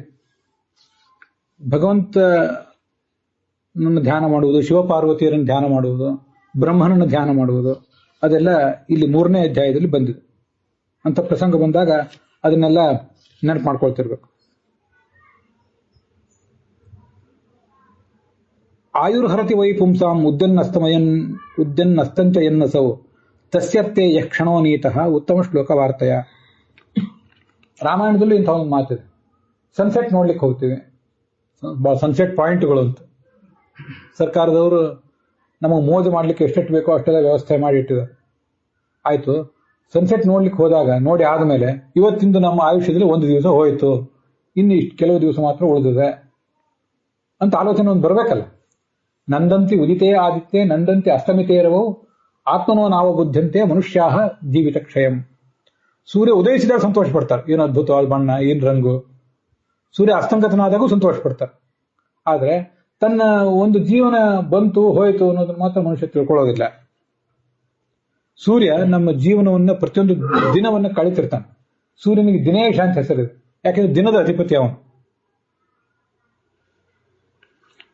ಹೀಗೆ ಒಂದೊಂದು ದಿನ ಹೋದಾಗಲೂ ಕೂಡ ನಮ್ ಒಂದೊಂದು ಸರಿ ಸೂರ್ಯೋದಯ ಆಗಿ ಸೂರ್ಯಾಸ್ತ ಆದಾಗಲೂ ಒಂದೊಂದು ದಿನ ಹೋಗಿದೆ ಅನ್ನೋ ಎಚ್ಚರ ಮನುಷ್ಯನಿಗೆ ಬರಬೇಕು. ಇಲ್ಲೊಂದು ಬಹಳ ತೀಕ್ಷ್ಣವಾದ ವೈರಾಗ್ಯದ ಉಪದೇಶ ಮಾಡ್ತಾರೆ. ನಮಗೆಲ್ಲ ಅಷ್ಟು ಬೇಕಾಗಿಲ್ಲ, ಆದ್ರೆ ಇದೇ ಅನ್ನೋದು ಗೊತ್ತಿರ್ಬೇಕು. ಯಾಕೆ ಒದ್ದಾಡ್ತೀರಿ? ಕಾಡಿನಲ್ಲಿ ಮರಗಳು ಬದುಕಿಲ್ಲೇನು? ಆ ಮರಗಳೇನಾದ್ರೂ ವ್ಯಾಪಾರ ಉದ್ಯೋಗ ಮಾಡ್ತಾವೆ? ತಾವೇ ಏನಾದ್ರು ಇನ್ನೊಬ್ರಿಗೆ ಕೊಡ್ತಾವೆ ಫ್ರೀಯಾಗಿ. ಒಂದು ಹಣ್ಣು ಕೊಡ್ತೀನಿ, ಅದಕ್ಕೊಂದು 10 ರೂಪಾಯಿ ಕೊಡು ಅಂತ ಯಾವ ಮರನೂ ಕೇಳಲ್ಲ. ಅವು ಬದುಕಿವೆ, ಮರಗಳು ಬದುಕಿವೆ. ನೀವು ಬದುಕಿದ್ರೆ, ಏನು ಇನ್ನೊಬ್ರಿಗೆ ಉಪಕಾರ ಮಾಡದೆ ಬದುಕಿದ್ರೆ, ತತ್ವಜ್ಞಾನ ಇನ್ನೊಬ್ರಿಗೆ ಕೊಡದೆ ಬದುಕಿದ್ರೆ ಏನು ಉಪಯೋಗ? ಉಸಿರಾಡ್ತಿದ್ದೀರಾ? ಉಸಿರಾಡೋದೇನು ದೊಡ್ಡ ವಿಷಯ? ಕಮ್ಮಾರ ಅಂಗಡಿಗೆ ಹೋಗ್ರಿ, ತಿದಿ ಹಾಕ್ತಿರ್ತಾರೆ, ಅದು ಉಸಿರಾಡ್ತಿರ್ತದೆ, ಗಾಳಿ ಹೋಗ್ತಿರ್ತದೆ ಬರ್ತಿರ್ತದೆ. ನೀವೇನು ಉಸಿರಾಡಿ ಮಾಡಿ ದೊಡ್ಡದ್ದೇನು ಸಾಧನೆ ಮಾಡಿದೆ? ಗ್ರಾಮ್ಯ ಪಶು ಪಕ್ಷಿಗಳು, ನಾಡ ಪ್ರಾಣಿ, ಕಾಡು ಪ್ರಾಣಿಗಳು, ಅವು ತಿಂತವೆ, ಮಲ ವಿಸರ್ಜನೆ ಮಾಡ್ತವೆ. ನಖಾದಂತಿ ನಮೇ ಹಂತಿ, ಅವು ತಿಂತವೆ, ಬದುಕ್ತವೆ. ನಿಂದೇನ್ ಮಾಡಿದಂಗ? ಯಾರು ಭಗವಂತ ನಾಮವನ್ನು ಕಿವಿ ಮೇಲೆ ಹಾಕೊಳ್ಳೋದಿಲ್ಲ, ಅವನು ಕತ್ತೆ, ಹಂದಿ, ನಾಯಿ ಇದ್ದಂತೆ. ಅವನಿಗೆ ಏನೂ ಉಪಯೋಗವೂ ಇಲ್ಲ ಅವನಿಂದ. ಹಾಗೆ ಬದುಕಿದ್ರಿಂದ ಯಾವ ಲಾಭವೂ ಇಲ್ಲ. ಎಷ್ಟು ಇವತ್ತಿನ ವಿಜ್ಞಾನಿಗಳನ್ನೆಲ್ಲ ಹೇಳ್ತಿರ್ತಾರೆ, ಮನುಷ್ಯ ಪ್ರಾಣಿ ಪಕ್ಷಿಗಳಿಗಿಂತ ಮಿಗಿಲಾಗಿರುವುದು ಯಾಕೆ, ಹೇಗೆ ಅಂದ್ರೆ ಕೇವಲ ತತ್ವಜ್ಞಾನದಿಂದ ಮಾತ್ರ. ಅದಷ್ಟು ಬಿಟ್ರೆ ಎಂಥ ಅಸಾಧಾರಣವಾದ ಶಕ್ತಿಗಳನ್ನು ಪ್ರಾಣಿಗಳಿಗೆ ದೇವರು ಕೊಟ್ಟಿದ್ದಾನೆ ಅಂದ್ರೆ, ಹದ್ದಿಗೆ ನಮ್ಮ ಕಣ್ಣಿನ ಶಕ್ತಿಗಿಂತ ಅದೆಷ್ಟೋ ಪಾಲು, 8-10 ಪಾಲು, 40-50 ಪಾಲು ಅದ್ರ ಕಣ್ಣಿನ ಶಕ್ತಿ ಇದೆ. ಎಲ್ಲೋ ಆಕಾಶದಲ್ಲಿ ನಿಂತ್ಕೊಂಡು ಕೆಳಗೆ ಓಡಾಡ್ತಿರೋ ಇಲಿಯನ್ನ, ಮೊಲನ್ನ ಗುರುತಿಸ್ತದೆ. ನಾಯಿಗೆ ನಮ್ಗಿಂತ 7-8 ಸಾವಿರ ಪಾಲು ಮೂಸುವ ಶಕ್ತಿ ಇದೆ ಅಂತ. ಒಂದ್ಸರಿ ಮೂಸಿ ಬಿಟ್ರೆ ಅದು ಬಾಂಬೋ, ಕ್ಯಾನ್ಸರ್ ರೋಗವೋ ಏನೋ ಎಲ್ಲ ಪತ್ತೆ ಹಿಡಿತದೆ. ಎಷ್ಟು ಅಸಾಧಾರಣವಾದ ಶಕ್ತಿಯನ್ನು ತುಂಬಿದ್ದಾನೆ ದೇವರು ಅದರಲ್ಲಿ ಅಂದ್ರೆ. ಹಾವು ಮತ್ತೆ ಕಾಳಿಂಗ ಸರ್ಪ ಮತ್ತು ಮುಂಗುಸಿ ಬಗ್ಗೆ ಇವತ್ತು ನೋಡ್ತಿದ್ದೆ ನಾನು. ಅದ್ರ ಮೇಲಿಂದ ಅಭ್ಯಾಸ ಮಾಡ್ತಿರ್ತೇನೆ. ಮುಂಗುಸಿ ಹೇಗೆ ಹಾವನ್ನು ಕೊಡೋದು ಸಾಯಿಸಿಬಿಡ್ತದೆ. ಕಾಳಿಂಗ ಸರ್ಪದ ಶಕ್ತಿ ಎಷ್ಟಿರ್ತದೆ ಅಂದ್ರೆ, ನಮ್ಮನ್ನು ಅದು ಕಚ್ಚಿದ್ರೆ ಟ್ರೀಟ್ಮೆಂಟ್ ಸಿಗದೆ ಹೋದ್ರೆ 15 ನಿಮಿಷದಲ್ಲಿ ನಾವು ಸತ್ತು ಹೋಗ್ತೇವೆ. ಕಾಳಿಂಗ ಸರ್ಪದ ವಿಷದ ಪ್ರಮಾಣ ಹೆಚ್ಚು. ಸಾಮಾನ್ಯ ನಾಗದ ವಿಷದ ಪ್ರಮಾಣ ಕಡಿಮೆ, ಆದ್ರೆ ವಿಷ ತೀಕ್ಷ್ಣ. ಅದು ಸಾಮಾನ್ಯ ನಾಗರ ಹಾವಿಂದ. ಕಾಳಿಂಗ ಸರ್ಪದ್ದು ವಿಷದ ಪ್ರಮಾಣ ಹೆಚ್ಚು. ಆನೆಗೇನಾದ್ರೂ ಒಂದು ಕಾಳಿಂಗ ಸರ್ಪ ಕಚ್ಚಿದ್ರೆ ಒಂದು 2-3 ಗಂಟೆ ಸತ್ತು ಹೋಗ್ತದೆ ಆನೆ. ಅಂಥ ಕಾಳಿಂಗ ಸರ್ಪದ ಜೊತೆಗೂ, ಭಯಂಕರವಾದ ಸರ್ಪದ ಜೊತೆಗೂ ಮುಂಗುಸಿ ಹೋರಾಡ್ತದಲ್ಲ. ಮುಂಗುಸಿಗಿಂತ ಶಕ್ತಿಶಾಲಿಯಾದ ಪ್ರಾಣಿ, ವೇಗಶಾಲಿಯಾದ ಪ್ರಾಣಿಗಳೆಲ್ಲ ಇವೆ. ಚಿರತೆ ಇದೆ, ಬೆಕ್ಕಿದೆ, ಎಲ್ಲ ಇವೆ. ಆದ್ರೆ ಅದರಲ್ಲಿ ಏನು ತುಂಬಿದ್ದಾನೆ? ಅವರ ಚಿರತೆಯ ಮೆದುಳನ್ನ, ಅದರ ಜೀನ್ಸ್ ಅನ್ನೆಲ್ಲ ಅಧ್ಯಯನ ಮಾಡಿದ್ರು. ಅದು ನೋಡಿ ನನಗೆ ಭಾರಿ ಗಾಬರಿ ಆಯ್ತು, ಹೇಗೆ ಏನೇನು ತುಂಬಿದ್ದಾನೆ ದೇವರು ಅಂತ. ಅದು ಹಾವನ್ನು ಎಲ್ಲಿ ಹಿಡಿಬೇಕೋ ಅಲ್ಲಿ ಹಿಡಿತದಂತೆ. ಹಾವಿನ ಆ ಮುಖದ ಹಿಂದೆ ಅದೊಂದು ಸ್ವಲ್ಪ ಸೂಕ್ಷ್ಮವಾದ ಭಾಗ ಇರ್ತದೆ, ಅದನ್ನು ಹಿಡಿತದಂತೆ. ಹಾವೇ ಭಾರಿ ಸೂಕ್ಷ್ಮ, ಎಷ್ಟು ತುಂಬಾ ಚುರುಕದು. ಅದಕ್ಕಿಂತ ಇದು ಚುರುಕು, ಅದನ್ನು ತಪ್ಪಿಸ್ಕೋತದಂತೆ. ಹಾವಿನ ಏಟನ್ನು ತಪ್ಪಿಸ್ಕೋತದ, ಹಾವನ್ನು ಹಿಡಿತದೆ. ಎಷ್ಟೆಷ್ಟು ಶಕ್ತಿಗಳನ್ನು ತುಂಬಿದ್ದಾನೆ. ಕುದುರೆಗೆ, ಆನೆಗೆ, ಬೆಕ್ಕಿಗೆ, ನಾಯಿಗೆ ಎಷ್ಟೆಷ್ಟು ತರದ ಶಕ್ತಿ ತುಂಬಿದ್ದಾನೆ. ನಾವೇನ್ ಸಾಧನೆ ಮಾಡೋದು ಅಂತ. ಇರುವೆಗೆ ಎಂಥ ಶಿಸ್ತು, ಎಂಥ ಡಿಸಿಪ್ಲಿನ್ ಇರುವೆದು. ಬೀವರ್ ಅಂತ ಒಂದು ಪ್ರಾಣಿ ಇದೆ, ಬಹಳ ಹಿಂದೆ ಹೇಳಿದ್ದೆ. ನಾವೆಲ್ಲ ಡ್ಯಾಮ್ ಕಟ್ತಿರ್ತೇವಲ್ಲ, ಡ್ಯಾಮ್ ಕಟ್ಬೇಕಾದ್ರೆ ನಾವು ದೊಡ್ಡ ಇಂಜಿನಿಯರ್ಗಳಾಗಬೇಕಾಗ್ತದೆ, ತರಬೇತಿ ಬೇಕಾಗ್ತದೆ. ಆ ಬೀವರ್ ಅನ್ನೋ ಪ್ರಾಣಿಗೆ ನೀರಿನ ಆಸರೆ ಬೇಕು ಯಾವತ್ತೂ ಕೂಡ. ತೊರೆ, ಸಣ್ಣ ಸಣ್ಣ ತೊರೆಗಳು ಹರಿತಿರ್ತಾವಲ್ಲ, ಆ ತೊರೆಗಳಿಗೆ ಒಂದು ಡ್ಯಾಮ್ ಕಟ್ತದಂಥದ್ದು. ತನ್ನದೇ ಆದೊಂದು ಡ್ಯಾಮ್, ಹುಲ್ಲು, ಕಡ್ಡಿ, ಕಸ, ಕಡ್ಡಿ, ಕೆಲವು ಸಣ್ಣ ಪುಟ್ಕಲ್ಲು ಡ್ಯಾಮ್ ಕಟ್ತದೆ. ಡ್ಯಾಮ್ ಯಾಕೆಂದ್ರೆ ಅದ್ರ ಸಂತಾನೋತ್ಪಾದನೆಗೆ ಒಂದು ತೇವಾಂಶ ಎಲ್ಲ ಬೇಕಂತದ್ದು. ನೀವೇನು ಡ್ಯಾಮ್ ಕಟ್ಟಿ, ಏನು ದೊಡ್ಡ ಡ್ಯಾಮ್ ಕಟ್ಟಿದ್ದೇನು, ಏನು ಸಾಧನೆ ಮಾಡಿದ್ದೇನು, ನಾವು ಅಗ್ರಿಕಲ್ಚರ್ ಮಾಡಿದ್ದೇನು. ಇರುವೆಗಳು ಇವು ಮೊದಲಾದ ಕೆಲವು ಒಂಥರ ಸಣ್ಣ ಶಿಲೀಂಧ್ರ, ಅದನ್ನು ಬೆಳೆಸಿ ತಿಂತಾವಂತ. ನಾವು ಅಡಿಗೆ ಮಾಡಿದ್ದೇನು, ಬಕರಿ ಬಡಿದ್ದೇನು, ಚಪಾತಿ ಮಾಡಿದ್ದೇನು. ಹಿಟ್ಟಿನ ಕಣಗಳನ್ನು ಇರುವೆಗಳು ಒಯ್ದು ತಮ್ಮ ಗೂಡಿನಲ್ಲಿ ಇಟ್ಕೊಂಡು ಅದನ್ನೆಲ್ಲ ಬಿಸಿಲಿಗೆ ಒಣಗಿಸಿ ತಟ್ಟಿ ರೆಡಿ ಮಾಡಿ ಇಟ್ಕೊಂಡಿರ್ತಾವ. ನಾವೇನು ಹೈನುಗಾರಿಕೆ ಮಾಡೋದು? ಇರುವೆಗಳು ಸಾಲು ಸಾಲಾಗಿ ತಮ್ಗಿಂತ ದುರ್ಬಲವಾದ ಕೆಲವು ಕೀಟಗಳ ಮೇಲೆ ದಾಳಿ ಮಾಡ್ತವೆ. ಅದ್ರ ಮೈಯಿಂದ ಒಸರುವ ಒಂಥರದ ದ್ರವವನ್ನು ನೆಕ್ಕಿ ಹೈನುಗಾರಿಕೆ ಮಾಡ್ಕೋತಾರೆ. ನಾವು ಕೃಷಿ ಮಾಡಿದ್ದೇನು, ಹೈನುಗಾರಿಕೆ ಮಾಡಿದ್ದೇನು, ನಮ್ಮ ಯುದ್ಧ ಮಿಲಿಟರಿ ಸಿಸ್ಟಮ್ ಏನು. ಇರುವೆಗಳ ಶಿಸ್ತು ಅಂತದ್ದು. ಅವು ದಾಳಿ ಮಾಡಿದರೆ ಹಾವೇ ಹೆದರ್ತದೆ ಅನೇಕ ಸರಿ. ಎಷ್ಟೆಷ್ಟು ತರದ ಪ್ರಾಣಿಗಳು, ನಾಯಿ, ಬೆಕ್ಕು, ಹುಲಿ, ಸಿಂಹ, ಬೇಟೆಗಾರ ಪ್ರಾಣಿಗಳು. ಅದರದ ಚಲನೆ, ಅದರ ಸ್ನಾಯು, ಇದು ಅವುಗಳ ಹೃದಯ. ಕುದುರೆಗೆ ಎಂಥ ಹೃದಯ ಇರ್ತದಂದ್ರೆ ಎಷ್ಟು ಓಡಿದ್ರೂ ದಣಿಯೋದಿಲ್ಲ ಅಂತದೆ. ಅದನ್ನೆಲ್ಲ ಸ್ಟಡಿ ಮಾಡಿದಷ್ಟು ದೇವರು ಹೇಗೆ ಸೃಷ್ಟಿ ಮಾಡಿದ್ದಾನೆ ಪ್ರಾಣಿಗಳನ್ನ ಅಂತ ಭಾರಿ ಆಶ್ಚರ್ಯ ಅನಿಸ್ತದೆ. ಸಮುದ್ರದ ಆಳದಲ್ಲಿ ನಮ್ಮ ಆನೆಗೆ, ನಮಗಿಲ್ಲಿ ದೊಡ್ಡ ಪ್ರಾಣಿ ಅಂದ್ರೆ ಆನೆ ಮತ್ತೆ ಜಿರಾಫ್. ಸಮುದ್ರದ ಆಳದಲ್ಲಿ ನೀಲ ತಿಮಿಂಗಿಲ ಅಂತಿದೆ, ಬ್ಲೂ ವೇಲ್ ಅಂತಿದೆ, ಸ್ಪರ್ಮ್ ವೇಲ್ ಅಂತಿದೆ.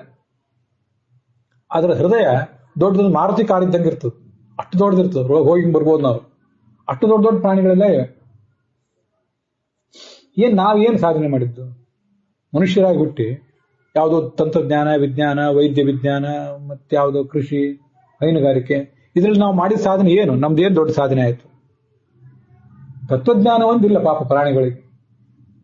ದೇವರು ಅಂದ್ರೆ ಅವ್ರಿಗೆ ಗೊತ್ತಾಗೋದಿಲ್ಲ. ಕೆಲವೇ ಪ್ರಾಣಿಗಳಿಗೆ ಅದು ಗೊತ್ತಿರ್ತದೆ. ಏನೋ ಪೂರ್ವಜನದ ಸಂಸ್ಕಾರ ಇದ್ರೆ, ಯಾವುದೋ ದೌರ್ಬಲ್ಯದ ಕಾರಣದಿಂದ, ಏನೋ ಪ್ರಾರಬ್ಧ ಕರ್ಮದಿಂದ ಪ್ರಾಣಿಯಾಗಿದ್ರೆ ಅದಕ್ಕೂ ಒಂದಿಷ್ಟು ನೆನಪಿರ್ತದಂತ.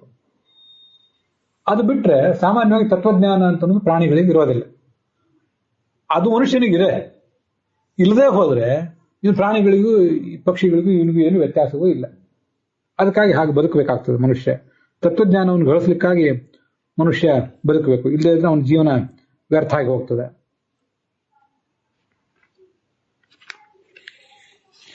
ಜೀವನದ ಉದ್ದೇಶವನ್ನು ಹೀಗೆ ಮನುಷ್ಯ ಗುರುತಿಸ್ಕೋಬೇಕು. ಇಲ್ಲದೆ ಹೋದ್ರೆ ಅವನ ಜೀವನವೇ ವ್ಯರ್ಥ ಆಗಿ ಹೋಗ್ತದೆ. ಕಿಂ ಸ್ಯಾದ್ ವರ್ಣಾಶ್ರಮಾಚಾರೈ ಕಿಂ ದಾನೈ ಕಿಂ ತಪಶ್ರುತೈ ಸರ್ವಾಗಗ್ನೋತ್ತಮ ಶ್ಲೋಕೆ ನಚೇದ್ ಭಕ್ತಿ ರಥೋಕ್ಷರೆ. ಎಷ್ಟೆಷ್ಟು ಕಷ್ಟಪಟ್ಟು ನಮ್ಮ ಜಾತಿ, ನಮ್ಮ ಆಶ್ರಮ, ಬ್ರಹ್ಮಚಾರಿಗಳು, ಗೃಹಸ್ಥರು, ವಾನಪ್ರಸ್ಥರು, ಅದಕ್ಕೆ ಸಂಬಂಧಪಟ್ಟಂತೆ ಏನೇನೋ ಧರ್ಮಾಚರಣೆಗಳನ್ನ ಮಾಡ್ತೇವೆ. ಸರಿ, ಅಷ್ಟೆಲ್ಲ ಮಾಡಿ ಏನು ಉಪಯೋಗ? ಭಗವಂತನ ಬಗ್ಗೆ ಒಂದಿಷ್ಟು ಭಕ್ತಿ ಬರಬೇಕಲ್ಲ. ಶೀಲಗಳು, ಮಡಿ ಮೈಲಿಗೆ 54 ಥರದ ಶೀಲಗಳಿವೆ. ಬೇರೆ ಬೇರೆ ಧರ್ಮಗಳನ್ನು ಓದಿದಾಗ ನನಗೆ ಗಮನಕ್ಕೆ ಬಂದದ್ದು. ಅಷ್ಟೆಲ್ಲ ಶೀಲ, ಆಚಾರ, ಮಡಿ ಮೈಲಿಗೆ ಎಲ್ಲನೂ ಮಾಡಿ ಭಗವಂತನಲ್ಲಿ ಭಕ್ತಿ ಒಂದು ಮೂಡದೆ ಹೋದ್ರೆ ಅದರಿಂದ ಏನ್ ಲಾಭ? ಅದೊಂದು ಮೂಡ್ಬೇಕಲ್ಲ ಯಾವತ್ತು. ಅದನ್ನ ಮುಂದೆ ಇನ್ನೊಂದ್ ಕಡೆ 10ನೇ ಸ್ಕಂದದಲ್ಲಿ ಎಲ್ಲೋ ಹೇಳ್ತಾರೆ, ಅಹಂ ಹಿ ಸರ್ವಭೂತೇಷು ಭೂತಾತ್ಮಾವಸ್ಥಿತ ಸದಾ ಮಾ ಮನಾದೃತ್ಯ ತಮ್ಮರ್ತ್ಯ ಕುರುತೆ ಅರ್ಚಾ ವಿಡಂಬನಂ. ನಾನು ಎಲ್ಲಾ ಕಡೆ ಇದ್ದೇನೆ, ಎಲ್ಲಾ ಪ್ರಾಣಿಗಳಲ್ಲೂ ಎಲ್ಲಾ ಪಕ್ಷಿಗಳಲ್ಲೂ ಇದ್ದೇನೆ. ಆದ್ರೆ ನಾನು ಇದ್ದೀನಿ ಅನ್ನೋದನ್ನು ಮರೆತು, ಅಲ್ಲಿ ಒಳಗೆ ನಾನು ಇದ್ದೀನಿ ಅನ್ನೋದನ್ನು ಮರೆತು ಇವನು ಗುಡಿಗೆ ಹೋಗಿ, ಗುಡಿ ಕಟ್ಟಿ ಅಲ್ಲಿ ಗರ್ಭಗುಡಿಗೆ ಹೋಗಿ ಅಲ್ಲಿ ದೇವರ ಆರಾಧನೆ ಮಾಡ್ಲಿಕ್ಕೆ ಹೋಗ್ತಾನಲ್ಲ. ಎಲ್ಲಿ ಯಾವ ಚೇತನದಲ್ಲಿ ಪ್ರಾಣಿ, ಪಕ್ಷಿ, ಮನುಷ್ಯ ಅಲ್ಲಿ ಲಿಂಗ ಭೇದ ಇಲ್ಲದೆ, ಜಾತಿ ಭೇದ ಇಲ್ಲದೆ ಒಳಗೆ ದೇವರಿದ್ದಾನೆ, ಅದನ್ನು ಗುರುತಿಸುವುದನ್ನು ಬಿಟ್ಟು, ಅವ್ರ ಜೊತೆ ಸರಿಯಾಗಿ ನಡ್ಕೊಳ್ಳೋದನ್ನು ಬಿಟ್ಟು, ಅಲ್ಲಿ ದೇವರ ಆರಾಧನೆ ಮಾಡೋದನ್ನು ಬಿಟ್ಟು ಗುಡಿ ಗುಂಡಾರಿಗಳಿಗೆ ಹೋಗಿ ಅಲ್ಲಿ ಭಗವಂತನ ಆರಾಧನೆ ಮಾಡ್ಬೇಕು ಅಂತ ಹೋಗ್ತಾನಲ್ಲ. ಇದು ನಾಟಕ ಅಲ್ಲೇನಿದು? ಅರ್ಚಾ ವಿಡಂಬನ ಅಂತಾರೆ ಶಾಸ್ತ್ರದಲ್ಲಿ. ಅದರಿಂದ ಭಗವಂತನನ್ನು ಎಲ್ಲಿ ಕಾಣಬೇಕೋ, ಹೇಗೆ ಕಾಣಬೇಕೋ ಹಾಗೆ ಕಾಣಬೇಕು. ಗುಡಿಗೆ ಹೋಗೋದು, ಗುಡಿ ಕಟ್ಟುವುದು ಬೇಡ ಅಂತಲ್ಲ, ಗುಡಿ ಕಟ್ಟೋಣ, ಗುಡಿಗೆ ಹೋಗೋದು ಬೇಡ ಅಂತಲ್ಲ, ಜಾತ್ರೆಗಳು ಬೇಡ ಅಂತಲ್ಲ, ನಿತ್ಯ ಪಂಚಾಮೃತ ಅಭಿಷೇಕ, ಮಂಗಳಾರತಿ, ನೈವೇದ್ಯ ಅದು ಬೇಡ ಅಂತಲ್ಲ, ಎಲ್ಲವೂ ನಡೀಲಿ. ಆದ್ರೆ ಅದರ ಜೊತೆಗೆ ಎಲ್ಲಿ ಭಗವಂತ ನಮ್ಮ ಸುತ್ತಮುತ್ತಲಿನ ವಸ್ತುಗಳಲ್ಲಿ ಇದ್ದಾನೆ, ಗಂಡು ಹೆಣ್ಣು, ಬಡವ ಬಲ್ಲಿದ, ಶ್ರೀಮಂತ, ಪಂಡಿತ ಪಾಮರ, ಯಾವ ಜಾತಿ ಭೇದ ಇಲ್ಲದೆ ಎಲ್ಲ ಕಡೆ ದೇವರಂತೂ ಇದ್ದಾನಲ್ಲ, ಸಮಾನವಾಗಿ ದೇವರಿದ್ದಾನೆ. ಅವನನ್ನು ಕಾಣಬೇಕು, ಅವನನ್ನು ಕಾಣುವ ಪ್ರಯತ್ನ ಮಾಡಬೇಕು. ಅದನ್ನು ಮಾಡದೆ ಹೋದ್ರೆ ಅವನೇನು ಮಾಡಿ ಉಪಯೋಗ? ಪ್ರತಿಯೊಂದು ಕೂಡ ಅವನ ಅಧೀನವಾಗಿದೆ. ಅವನ ಅಧೀನ ಆಗಿದೆ ಅನ್ನೋದನ್ನು ಗುರುತಿಸಿ ಅಲ್ಲಿ ಭಗವಂತನನ್ನು ಕಾಣುವುದನ್ನು ಬಿಟ್ರೆ ನಾವು ಮತ್ತೇನು ಮಾಡಿದಂತಾಗ್ತದೆ? ಹೀಗೆ ನಾ ಹೇಳಿದೆ, 2ನೇ ಸ್ಕಂದದಲ್ಲಿ ಕಥೆ ಅಂತನ್ನುವುದು ಇಲ್ಲ ಅನ್ನುವಷ್ಟು ಕಡಿಮೆ. ಅಲ್ಲಿ ಇರುವುದೆಲ್ಲ ಆ ಭಗವಂತನ ಆರಾಧನೆ ಇರೋದು. ಅಲ್ಲಿ ಇಡೀ ಭಾಗವತವನ್ನ ಒಂದು 4 ಶ್ಲೋಕಗಳಲ್ಲಿ ಸಂಗ್ರಹ ಮಾಡುವಂತಹ ಒಂದು ಭಾಗ ಇದೆ. ಚತುಶ್ಲೋಕಿ ಭಾಗವತ ಅಂತ ಅದನ್ನ ಹೇಳ್ತಾರೆ. ಅದರಲ್ಲಿ ಎಲ್ಲಾ ಶ್ಲೋಕ ಹೇಳೋದಿಲ್ಲ, ಸುಮ್ಮನೆ ಒಂದು ಶ್ಲೋಕ ಹೇಳ್ತೇನೆ ಅಷ್ಟೆ. ಏತಾವದೇವ ಜಿಜ್ಞಾಸ್ಯಂ ತತ್ವ ಜಿಜ್ಞಾಸುನಾತ್ಮನಃ ಅನ್ವಯ ವ್ಯತಿರೇಕಾಭ್ಯಾಂ ಯತ್ ಸ್ಯಾತ್ ಸರ್ವತ್ರ ಸರ್ವದಾ.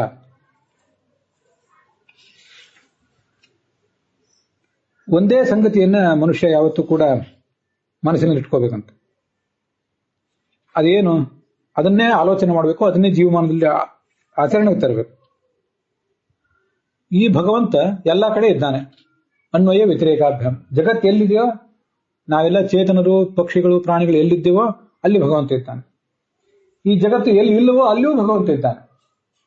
ಈ ಜಗತ್ತಿಗೊಂದು ಮಿತಿ ಇದೆಯಲ್ಲ, ಎಷ್ಟೇ ದೊಡ್ಡದಾದರೂ ಈ ಸೌರವ್ಯೂಹ, ನಾವಿರೋ ಈ ಭೂಮಿ, ಇದೊಂದು ಸೌರವ್ಯೂಹ. ಸೂರ್ಯ ಅನ್ನೋದು ನಕ್ಷತ್ರ, ಅದನ್ನ ಕೇಂದ್ರೀಕರಿಸಿಕೊಂಡು ನಮ್ಮ ಈ ಮಂಗಳ ಗ್ರಹ ಇವೆಲ್ಲ ಇವೆ. ಇಂಥದ್ದು ಅವೆಷ್ಟೋ ಸೌರವ್ಯೂಹ ಇವೆ ಅಂತ.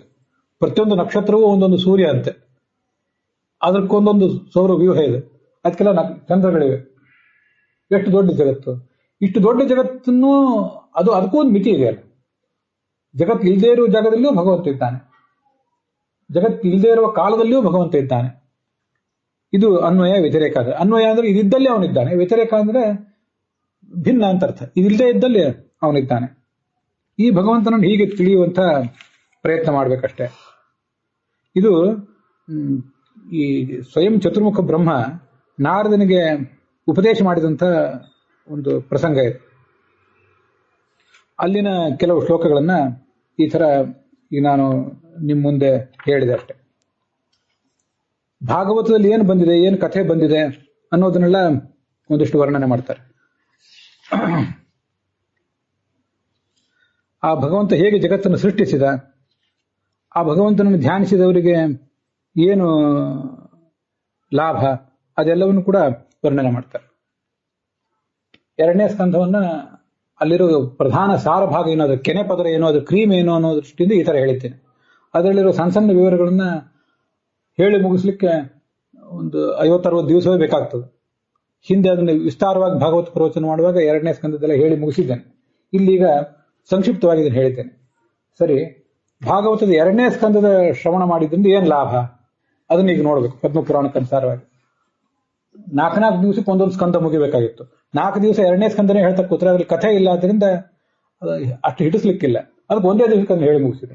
ಈ ಇನ್ನೇನು 3 ದಿವಸ ಉಳಿತಲ್ಲ, ಇದನ್ನು ಮತ್ತೊಂದು ಸ್ಕಂದ, ಕೆಲವು ಕಡೆ ನರಸಿಂಹ ಪ್ರಹ್ಲಾದನ ಕಥೆ, ಧ್ರುವನ ಕಥೆ, ಇಂಥ ಬೇರೆ ಬೇರೆ ಕಥೆಗಳು ಬರೋದಿದೆ. ಕೃಷ್ಣನ ಕಥಾ ಬರೋದಿದೆ 10ನೇ ಸ್ಕಂದದಲ್ಲಿ. ಅದಕ್ಕೆ ತಕ್ಕಂತೆ ಬೇರೆ ದಿವಸಕ್ಕೆ ಅದನ್ನ ಹೊಂದಿಸ್ಕೋತೇನೆ. ಹಾಗದನ್ನ ಮುಂದೆ ಹೇಳ್ತೇನೆ. 2ನೇ ಸ್ಕಂದ ಶ್ರವಣ ಮಾಡಿದ್ರಿಂದ ಏನ್ ಲಾಭ ಅಂದ್ರೆ, ಈ ಜ್ಞಾನಿಗಳ ಸ್ವತ್ತನ್ನು ಅಪಹಾರ ಮಾಡಿದರೆ ಅದು ಯಾವತ್ತೂ ದಕ್ಕೋದಿಲ್ಲ ಅಂತ. ಇದು ನೀವು ಕೇಳಿರ್ತೀರ, ಮಠದ ಸ್ವತ್ತು ಯಾವತ್ತೂ ಅದು ದಕ್ಕೋದಲ್ಲ ಅಂತ. ಯಾಕೆಂದ್ರೆ ಮಠ ಅಂದ್ರೆ ಜ್ಞಾನಿಗಳ ಆಶ್ರಯ. ಅವ್ರ ಸ್ವಾಮಿಗಳಿರ್ಬೋದು, ಯಾರೇ ಜ್ಞಾನಿಗಳಿರ್ಬೋದು, ಸಾಧು ಸತ್ಪುರುಷರಿರ್ಬೋದು. ಆ ದುಡ್ಡು ಅದು ದಕ್ಕೋದಿಲ್ಲ, ಜೀರ್ಣ ಆಗೋದಿಲ್ಲ ಅದು. ಅಯೋಧ್ಯೆಯಲ್ಲಿ ಸುದರ್ಶನ ಅಂತ ಒಬ್ಬ ವೈಶ್ಯ ಇದ್ದ, ವ್ಯಾಪಾರಿ. ಒಂದ್ಸರಿ ಒಂದು ದ್ವಾದಶಿ ಬಂತು. ಅವನಿಗೇನೋ ಆಲೋಚನೆ ಮಾಡಿ ಒಂದು 100 ಗೋದಾನ ಮಾಡಬೇಕು ಅಂತ ಅನಿಸಿಬಿಡ್ತಾವ. 100 ಗೋದಾನ, 100 ಆಕಳು ದಾನ ಮಾಡಬೇಕು ಅಂತ. ಆಮೇಲೆ ಏನ್ ಮಾಡಿದ, ಹೌದು ಸರಿ, ಅದು ದ್ವಾದಶಿ ಅಂದ್ರೆ ಬೇಗ ಊಟ ಮಾಡಬೇಕು ಪದ್ಧತಿ. ಏಕಾದಶಿ ತೀವ್ರ ಉಪವಾಸದಿಂದ ಇರ್ತಾರೆ. ದ್ವಾದಶಿ ದಿವಸ ಬೆಳಿಗ್ಗೆ ಪೂಜೆ ಎಲ್ಲ ಮುಗಿಸಿ, ಬೇಗ ಪೂಜೆ ಮುಗಿಸಿ ಬೇಗ ಊಟ ಮಾಡಬೇಕು. ಅದನ್ನು ದಿನನಿತ್ಯದಂತೆ 12 ಮಾಡೋದಲ್ಲ, ಬೇಗ ಮಾಡಬೇಕು ಅಂತ ಇರ್ತದೆ. ಸರಿ, 100 ಗೋದಾನ ಏನೋ ಮಾಡ್ಬೇಕು ಅಂತ ಅನಿಸ್ತು. ಯಾವಾಗ ಮಾಡೋದು? 100 ಗೋದಾನ ಮಾಡ್ತಾ ಕೂತ್ರೆ ಆ ಗೋದಾನ ತಗೊಳ್ಳೋರ್ನ ಕರಿಬೇಕಲ್ಲ. ಅದೆಲ್ಲ ಆದ್ಮೇಲೆ ಊಟ ಅಲ್ಲಿ ಸಾಯಂಕಾಲ ಆಗ್ತದೆ. ಅದಕ್ಕೆ ಏನ್ ಮಾಡಿದ, ಸಂಕಲ್ಪ ಮಾಡಿಬಿಡ್ತೇನೆ, ಆಮೇಲೆ ದಾನ ಮಾಡ್ತೀನಿ ಅಂತ ಅಂತು. ಮುಂದೆ ಏನ್ ಮಾಡಿದ, ಸಂಕಲ್ಪ ಮಾಡಿದ, ಸತ್ತಾಗ್ಬಿಟ್ಟ. ಅವತ್ತೇ ಸತ್ನೋ ಮಾರನೇ ದಿವಸ ಸತ್ನೋ ಏನೋ ಆಯ್ತಂತು ಅಂತ. ಆಮೇಲೆ ಅದನ್ನ ತನ್ನ ಹೆಂಡತಿ ಮಕ್ಕಳಿಗೆ ಹೇಳಿದ್ನೋ ಇಲ್ಲೋ, ಪ್ರಾಯ ಹೇಳಿರ್ಲಿಲ್ಲ. ಅಥವಾ ಹೇಳಿದ್ರು ಏನೋ ಸುಮ್ಮನೆ ಸಂಕಲ್ಪ ಮಾಡಿರ್ತಾರೆ, ಮಾಡ್ಲಿಕ್ಕೆ 100 ಗೋದಾನ ಮಾಡ್ತಾರೆ, 1000 ದಾನ, ಅವರೆಲ್ಲ ಮಾಡಿದ ಮುಂದೆ ನಾವೇನು ಈಡೇರಿಸೋದು ಅಂತ ಇವ್ರನ್ನ ನೆಗ್ಲೆಕ್ಟ್ ಮಾಡಿರ್ಬೇಕು. ಹೆಂಡತಿ ಮಕ್ಕಳು ಅದನ್ನ ಮಾಡಲಿಲ್ಲ. ಇದರಿಂದ ಏನಾಯ್ತು ಅಂದ್ರೆ, ಕೊಡ್ತೀನಿ ಅಂತ ಸಂಕಲ್ಪ ಮಾಡಿದ್ದೆಲ್ಲ ಯಾರಿಗೆ? ಭಕ್ತರಿಗೆ, ಭಾಗವತರಿಗೆ, ಸಾಧು ಸತ್ಪುರುಷರಿಗೆ ಕೊಡ್ತೀನಿ ಅಂತ ಮಾಡಿದ್ದೆಲ್ಲ ಕೊಡ್ಲಿಲ್ಲ. ಕೊಡ್ತೀನಿ ಸಂಕಲ್ಪ ಮಾಡಿದ್ಮೇಲೆ ಆ 100 ಗೋವು ಯಾರ್ದದು? ಅವ್ರದ್ದು. ಕೊಡ್ಲಿಲ್ಲ, ಅದರಿಂದ ಸಂಕಲ್ಪ ಮಾಡಿದ್ದಿ ಕೊಡ್ಲಿಲ್ಲ, ದೋಷ ಬಂತು. ಅದಕ್ಕೆ ಏನ್ ಹೇಳ್ತಿರ್ತಾರೆ ಶಾಸ್ತ್ರದ, ನೀವೆಲ್ಲರೂ ಕೇಳಿರ್ತೀರಿ, ಈ ಕೊಡಬೇಕು ಅಂತ ಅನ್ಸಿದ ಕೂಡಲೇ ಎಲ್ಲಿ ಬಲಗೈಯಿಂದ ಕೊಡಬೇಕು, ಬಲಗೈ ಭಾರಿ ಶುಭ ಅಂತ ಕಾಯ್ಬೇಡ್ರೆ, ಬಲಗೈ ಒಂದು ವೇಳೆ ಏನೋ ಕಸ ಮುಸರಿನೋ ಏನೋ ಸ್ವಲ್ಪ ಸ್ವಚ್ಛ ಇರಲಿಲ್ಲ, ಎಡಗೈಯಿಂದಾದ್ರೂ ಕೊಟ್ಟು ಮುಗಿಸಿಬಿಡ್ರಿ. ಒಂದು ಮಹಾಭಾರತದಲ್ಲಿ ಕಥಾ ಬರ್ತದೆ. ಪಾಂಡವರು ಕೌರವರನ್ನೆಲ್ಲ ಗೆದ್ದು ಮುಗಿಸಿದ್ರು, ಪಾಂಡವರ ಸಾಮ್ರಾಜ್ಯ ನಡೀತಿತ್ತು. ಒಂದ್ಸರಿ ಯುಧಿಷ್ಠಿರನ ಹತ್ರ ಒಬ್ಬ ಬ್ರಾಹ್ಮಣ ಏನೋ ಮಗಂದು ಉಪನಯನೋ ವಿವಾಹನೋ ಏನೋ ಮಾಡ್ಬೇಕಾಗಿದೆ, ಒಂದಿಷ್ಟು ದುಡ್ಡು ಕೊಡ್ರಿ ಅಂತ ಕೇಳಿದ. ಈಗ ನಾವು ಸ್ವಲ್ಪ ಟೈಮ್ ಇಲ್ಲ, ನಾಳೆ ಬಾ ಅಂತಂದ ಯುಧಿಷ್ಠಿರ. ಆಯ್ತು ಹೋಗ್ತೀನಿ ಅಂತ ಅವ್ನು ಭೀಮಸೇನ ಹತ್ರ ಹೋದ. ಭೀಮಸೇನ ಏನ್ ಮಾಡಿದ, ದಾನ ಮಾಡಿ ಕೊಟ್ಟು ಕಳಿಸ್ಬಿಟ್ಟ. ಆಮೇಲೆ ಈ ಕೋಟೆ ಗೋಡೆ ಮೇಲೆ ದೊಡ್ಡ ದೊಡ್ಡ ನಗಾರಿಗಳನ್ನ ಇಟ್ಟಿರ್ತಾರೆ, ಅದನ್ನ ಬಡೀರಿ ಅಂತ ಆಜ್ಞೆ ಕೊಟ್ಟ ಸೇವಕರಿಗೆ. ಅವ್ರು ಹೋಗಿ ನಗಾರಿ ಬಿಡ್ಲಿಕ್ಕೆ ಶುರು ಮಾಡಿದರು. ಊರವ್ರಿಗೆಲ್ಲ ಏನು ಆಶ್ಚರ್ಯ, ಯಾಕೆ ನಗಾರಿ, ಅದೇನೋ ಸಮಾಚಾರ ಹೇಳುವುದಿದ್ರೆ ಆ ನಗಾರಿ ಬಡಿಬೇಕು. ಎಲ್ಲರಿಗೂ ಆಶ್ಚರ್ಯ, ಯಾರೋ ನಮ್ಗೇನು ಗೊತ್ತಿಲ್ಲ, ಭೀಮಸೇನ್ ಮಹಾರಾಜರು ಹೇಳಿದ್ರು, ನಾವು ಬಡಿಲಿಕ್ಕೆ ಶುರು ಮಾಡಿದ್ವಿ ಅಂತ. ಅವ್ರು ಬಡಿದ್ರು. ಧರ್ಮರಾಜನಿಗೂ ಆಶ್ಚರ್ಯ, ಯಾಕೆ ಬಡಿತಿದ್ದೀರಿ ನಗಾರಿ ಅಂದ್ರೆ, ಭೀಮಸೇನನ್ನೇ ಕೇಳ್ರಿ, ನಮ್ಗೇನು ಗೊತ್ತಿಲ್ಲ ಅಂತ ಸೇವಕರಂದ್ರು. ಅವ್ನು ಭೀಮಸೇನನ್ ಕರೆಸಿ ಕೇಳಿದ, ಯಾಕೆ ನಗಾರಿ ಬಡಿತಿದ್ದೆ ಅಂತ. ನನಗೇನು ಸಂತೋಷ ಅಂದ್ರೆ, ನಾಳೆ ತನಕ ನೀವು ಬದುಕಿರ್ತೀಯಲ್ಲ, ನಾಳೆ ದಾನ ಮಾಡ್ತೀನಿ ಅಂದೆಲ್ಲ, ನಾಳೆ ತನಕ ಬದುಕಿರ್ತೀನಿ ಗ್ಯಾರಂಟಿ ಇಟ್ಕೊಂಡಿದೆಯಲ್ಲ, ನಮ್ಮ ಅಣ್ಣ ನಾಳೆ ತನಕ ಬದುಕಿರ್ತಾನಪ್ಪ, ಭಾರಿ ಆನಂದ ಆಯ್ತು ನನಗೆ, ಅದಕ್ಕೆ ನಗಾರಿ ಬಡ್ಲಿಕ್ಕೆ ಹಚ್ಚಿದ್ದೇನೆ ಅಂತಂದು. ಯಾರಿಗೆ ಗ್ಯಾರಂಟಿ ಇದೆ? ಯಾರು ಎಷ್ಟು ದಿವಸ ಬದುಕ್ತಾರೆ ಅಂತ ಏನ್ ನಿಶ್ಚಿತ? ಮೃತ್ಯು ನಮ್ಮನ್ನ ಈಗ ಹಿಡ್ಕೊಂಡಿದೆ, ಒಂದು ಜುಟ್ಟು ಹಿಡ್ಕೊಂಡಿದೆ, ಕೈಯಲ್ಲಿ ಖಡ್ಗ ಹಿಡ್ಕೊಂಡಿದೆ, ಯಾವಾಗಲೂ ಕತ್ತರಿಸಿ ಬಿಸಾಕ್ಬಹುದು. ಮಹಾಭಾರತದಲ್ಲಿ ಬಂದ ಕಥಾ ಅದು. ಆದ್ರಿಂದ ಶುಕ್ರವಾರನೋ ಅಮಾವಾಸ್ಯನೋ ಹುಣ್ಣಿಮೆನೋ ದಾನಕ್ಕಾಗಿ ಬಂದ್ರಿಲ್ಲ, ನಾವು ಕೊಡ್ಬೇಕಾದಿದ್ರೆ ಕೊಟ್ಟು ಬಿಡೋದು. ಆ ಥರ ಅದನ್ನೆಲ್ಲ ಮಾಡಿ ಮುಗಿಸಿಬಿಡ್ಬೇಕು. ಇವನೇನಾಯ್ತು, ಅಂತೂ ಸಂಕಲ್ಪ ಮಾಡಿದ್ದ, ಈಡೇರಲಿಲ್ಲ, ದೋಷ ಬಂತು. ಏನ್ ಮಾಡಿದ, ಯಾವನು ಎಲ್ಲೋ ಆಳು ಕಾಳಾಗಿ ಏನೋ ಕ್ಷುದ್ರವಾದ ಜನ್ಮ ಬಂದ್ಬಿಡ್ತು. ಹಿಂದಿನ ಜನ್ಮದಲ್ಲಿ ಒಳ್ಳೆ ವ್ಯಾಪಾರಿ ಆಗಿದ್ದ, ಅದು ಹೋಗಿ ಎಲ್ಲೋ ಆಳಾಗಿ ಏನೋ ಕ್ಷುದ್ರವಾಗಿ ಹುಟ್ಟಬೇಕಾಯ್ತು. ಮುಂದೆ ಅವನಿಗೆ 12 ವರ್ಷ ಆಯ್ತು, ಸ್ವಲ್ಪ ದೊಡ್ಡವನಾದ. ಅದು ಹಿಂದೆ ಧಾರ್ಮಿಕನಾಗಿ ಬದುಕಿದ್ನಲ್ಲ, ಒಂದಿಷ್ಟೇನೋ ಸಂಸ್ಕಾರ ಇತ್ತು. ಎಲ್ಲೋ ಒಂದು ನದಿ ತೀರದಲ್ಲಿ ಒಬ್ಬರು ಋಷಿಗಳು, ಮುದ್ಗಲ ಅಂತ ಋಷಿಗಳು, ಭಾಗವತದ 2ನೇ ಸ್ಕಂದದ ಪ್ರವಚನ ನಡೆಸಿದ್ರು. ಅಲ್ಲಿ ಕೇಳೋ ಪ್ರಸಂಗ ಬಂತು. ಅಲ್ಲಿ ಬರ್ಬೇಕು ಹೇಗೆ, ಅಲ್ಲಿ ಹೋಗ್ಬೇಕು ಅಂತ ಮನಸ್ಸು ಬರ್ಬೇಕಲ್ಲ, ಇನ್ನೂ ಬಂತು, ಆಕಸ್ಮಿಕವಾಗಿ ಬಂತು, ಹೋದ. ಆಮೇಲೆ ಅದನ್ನ ಭಾಗವತ ಶ್ರವಣ ಎಲ್ಲ ಆಯ್ತು, ದೇಹ ಪರಿತ್ಯಾಗ ಮಾಡಿ ಸ್ವರ್ಗಕ್ಕೆ ಹೋಗಿಬಿಟ್ಟ, ದೋಷ ಕಳ್ಕೊಂಡ. ಆ ಅಲ್ಲೇನು ಋಷಿಗಳು ಬ್ರಾಹ್ಮಣರಿದ್ರಲ್ಲ, ಪಂಡಿತರು, ಅವ್ರ ಶಿಷ್ಯರು ಇವನಿಗೂ ಒಂದು ಸಂಸ್ಕಾರ ಮಾಡಿದ್ರು. ಅವನು ಯಾವ ಜಾತಿ ಏನಿದೆಲ್ಲ ವಿಚಾರ ಮಾಡಲಿಲ್ಲ ಅವರು, ಅವನಿಗೂ ಸಂಸ್ಕಾರ ಮಾಡಿದ್ರು.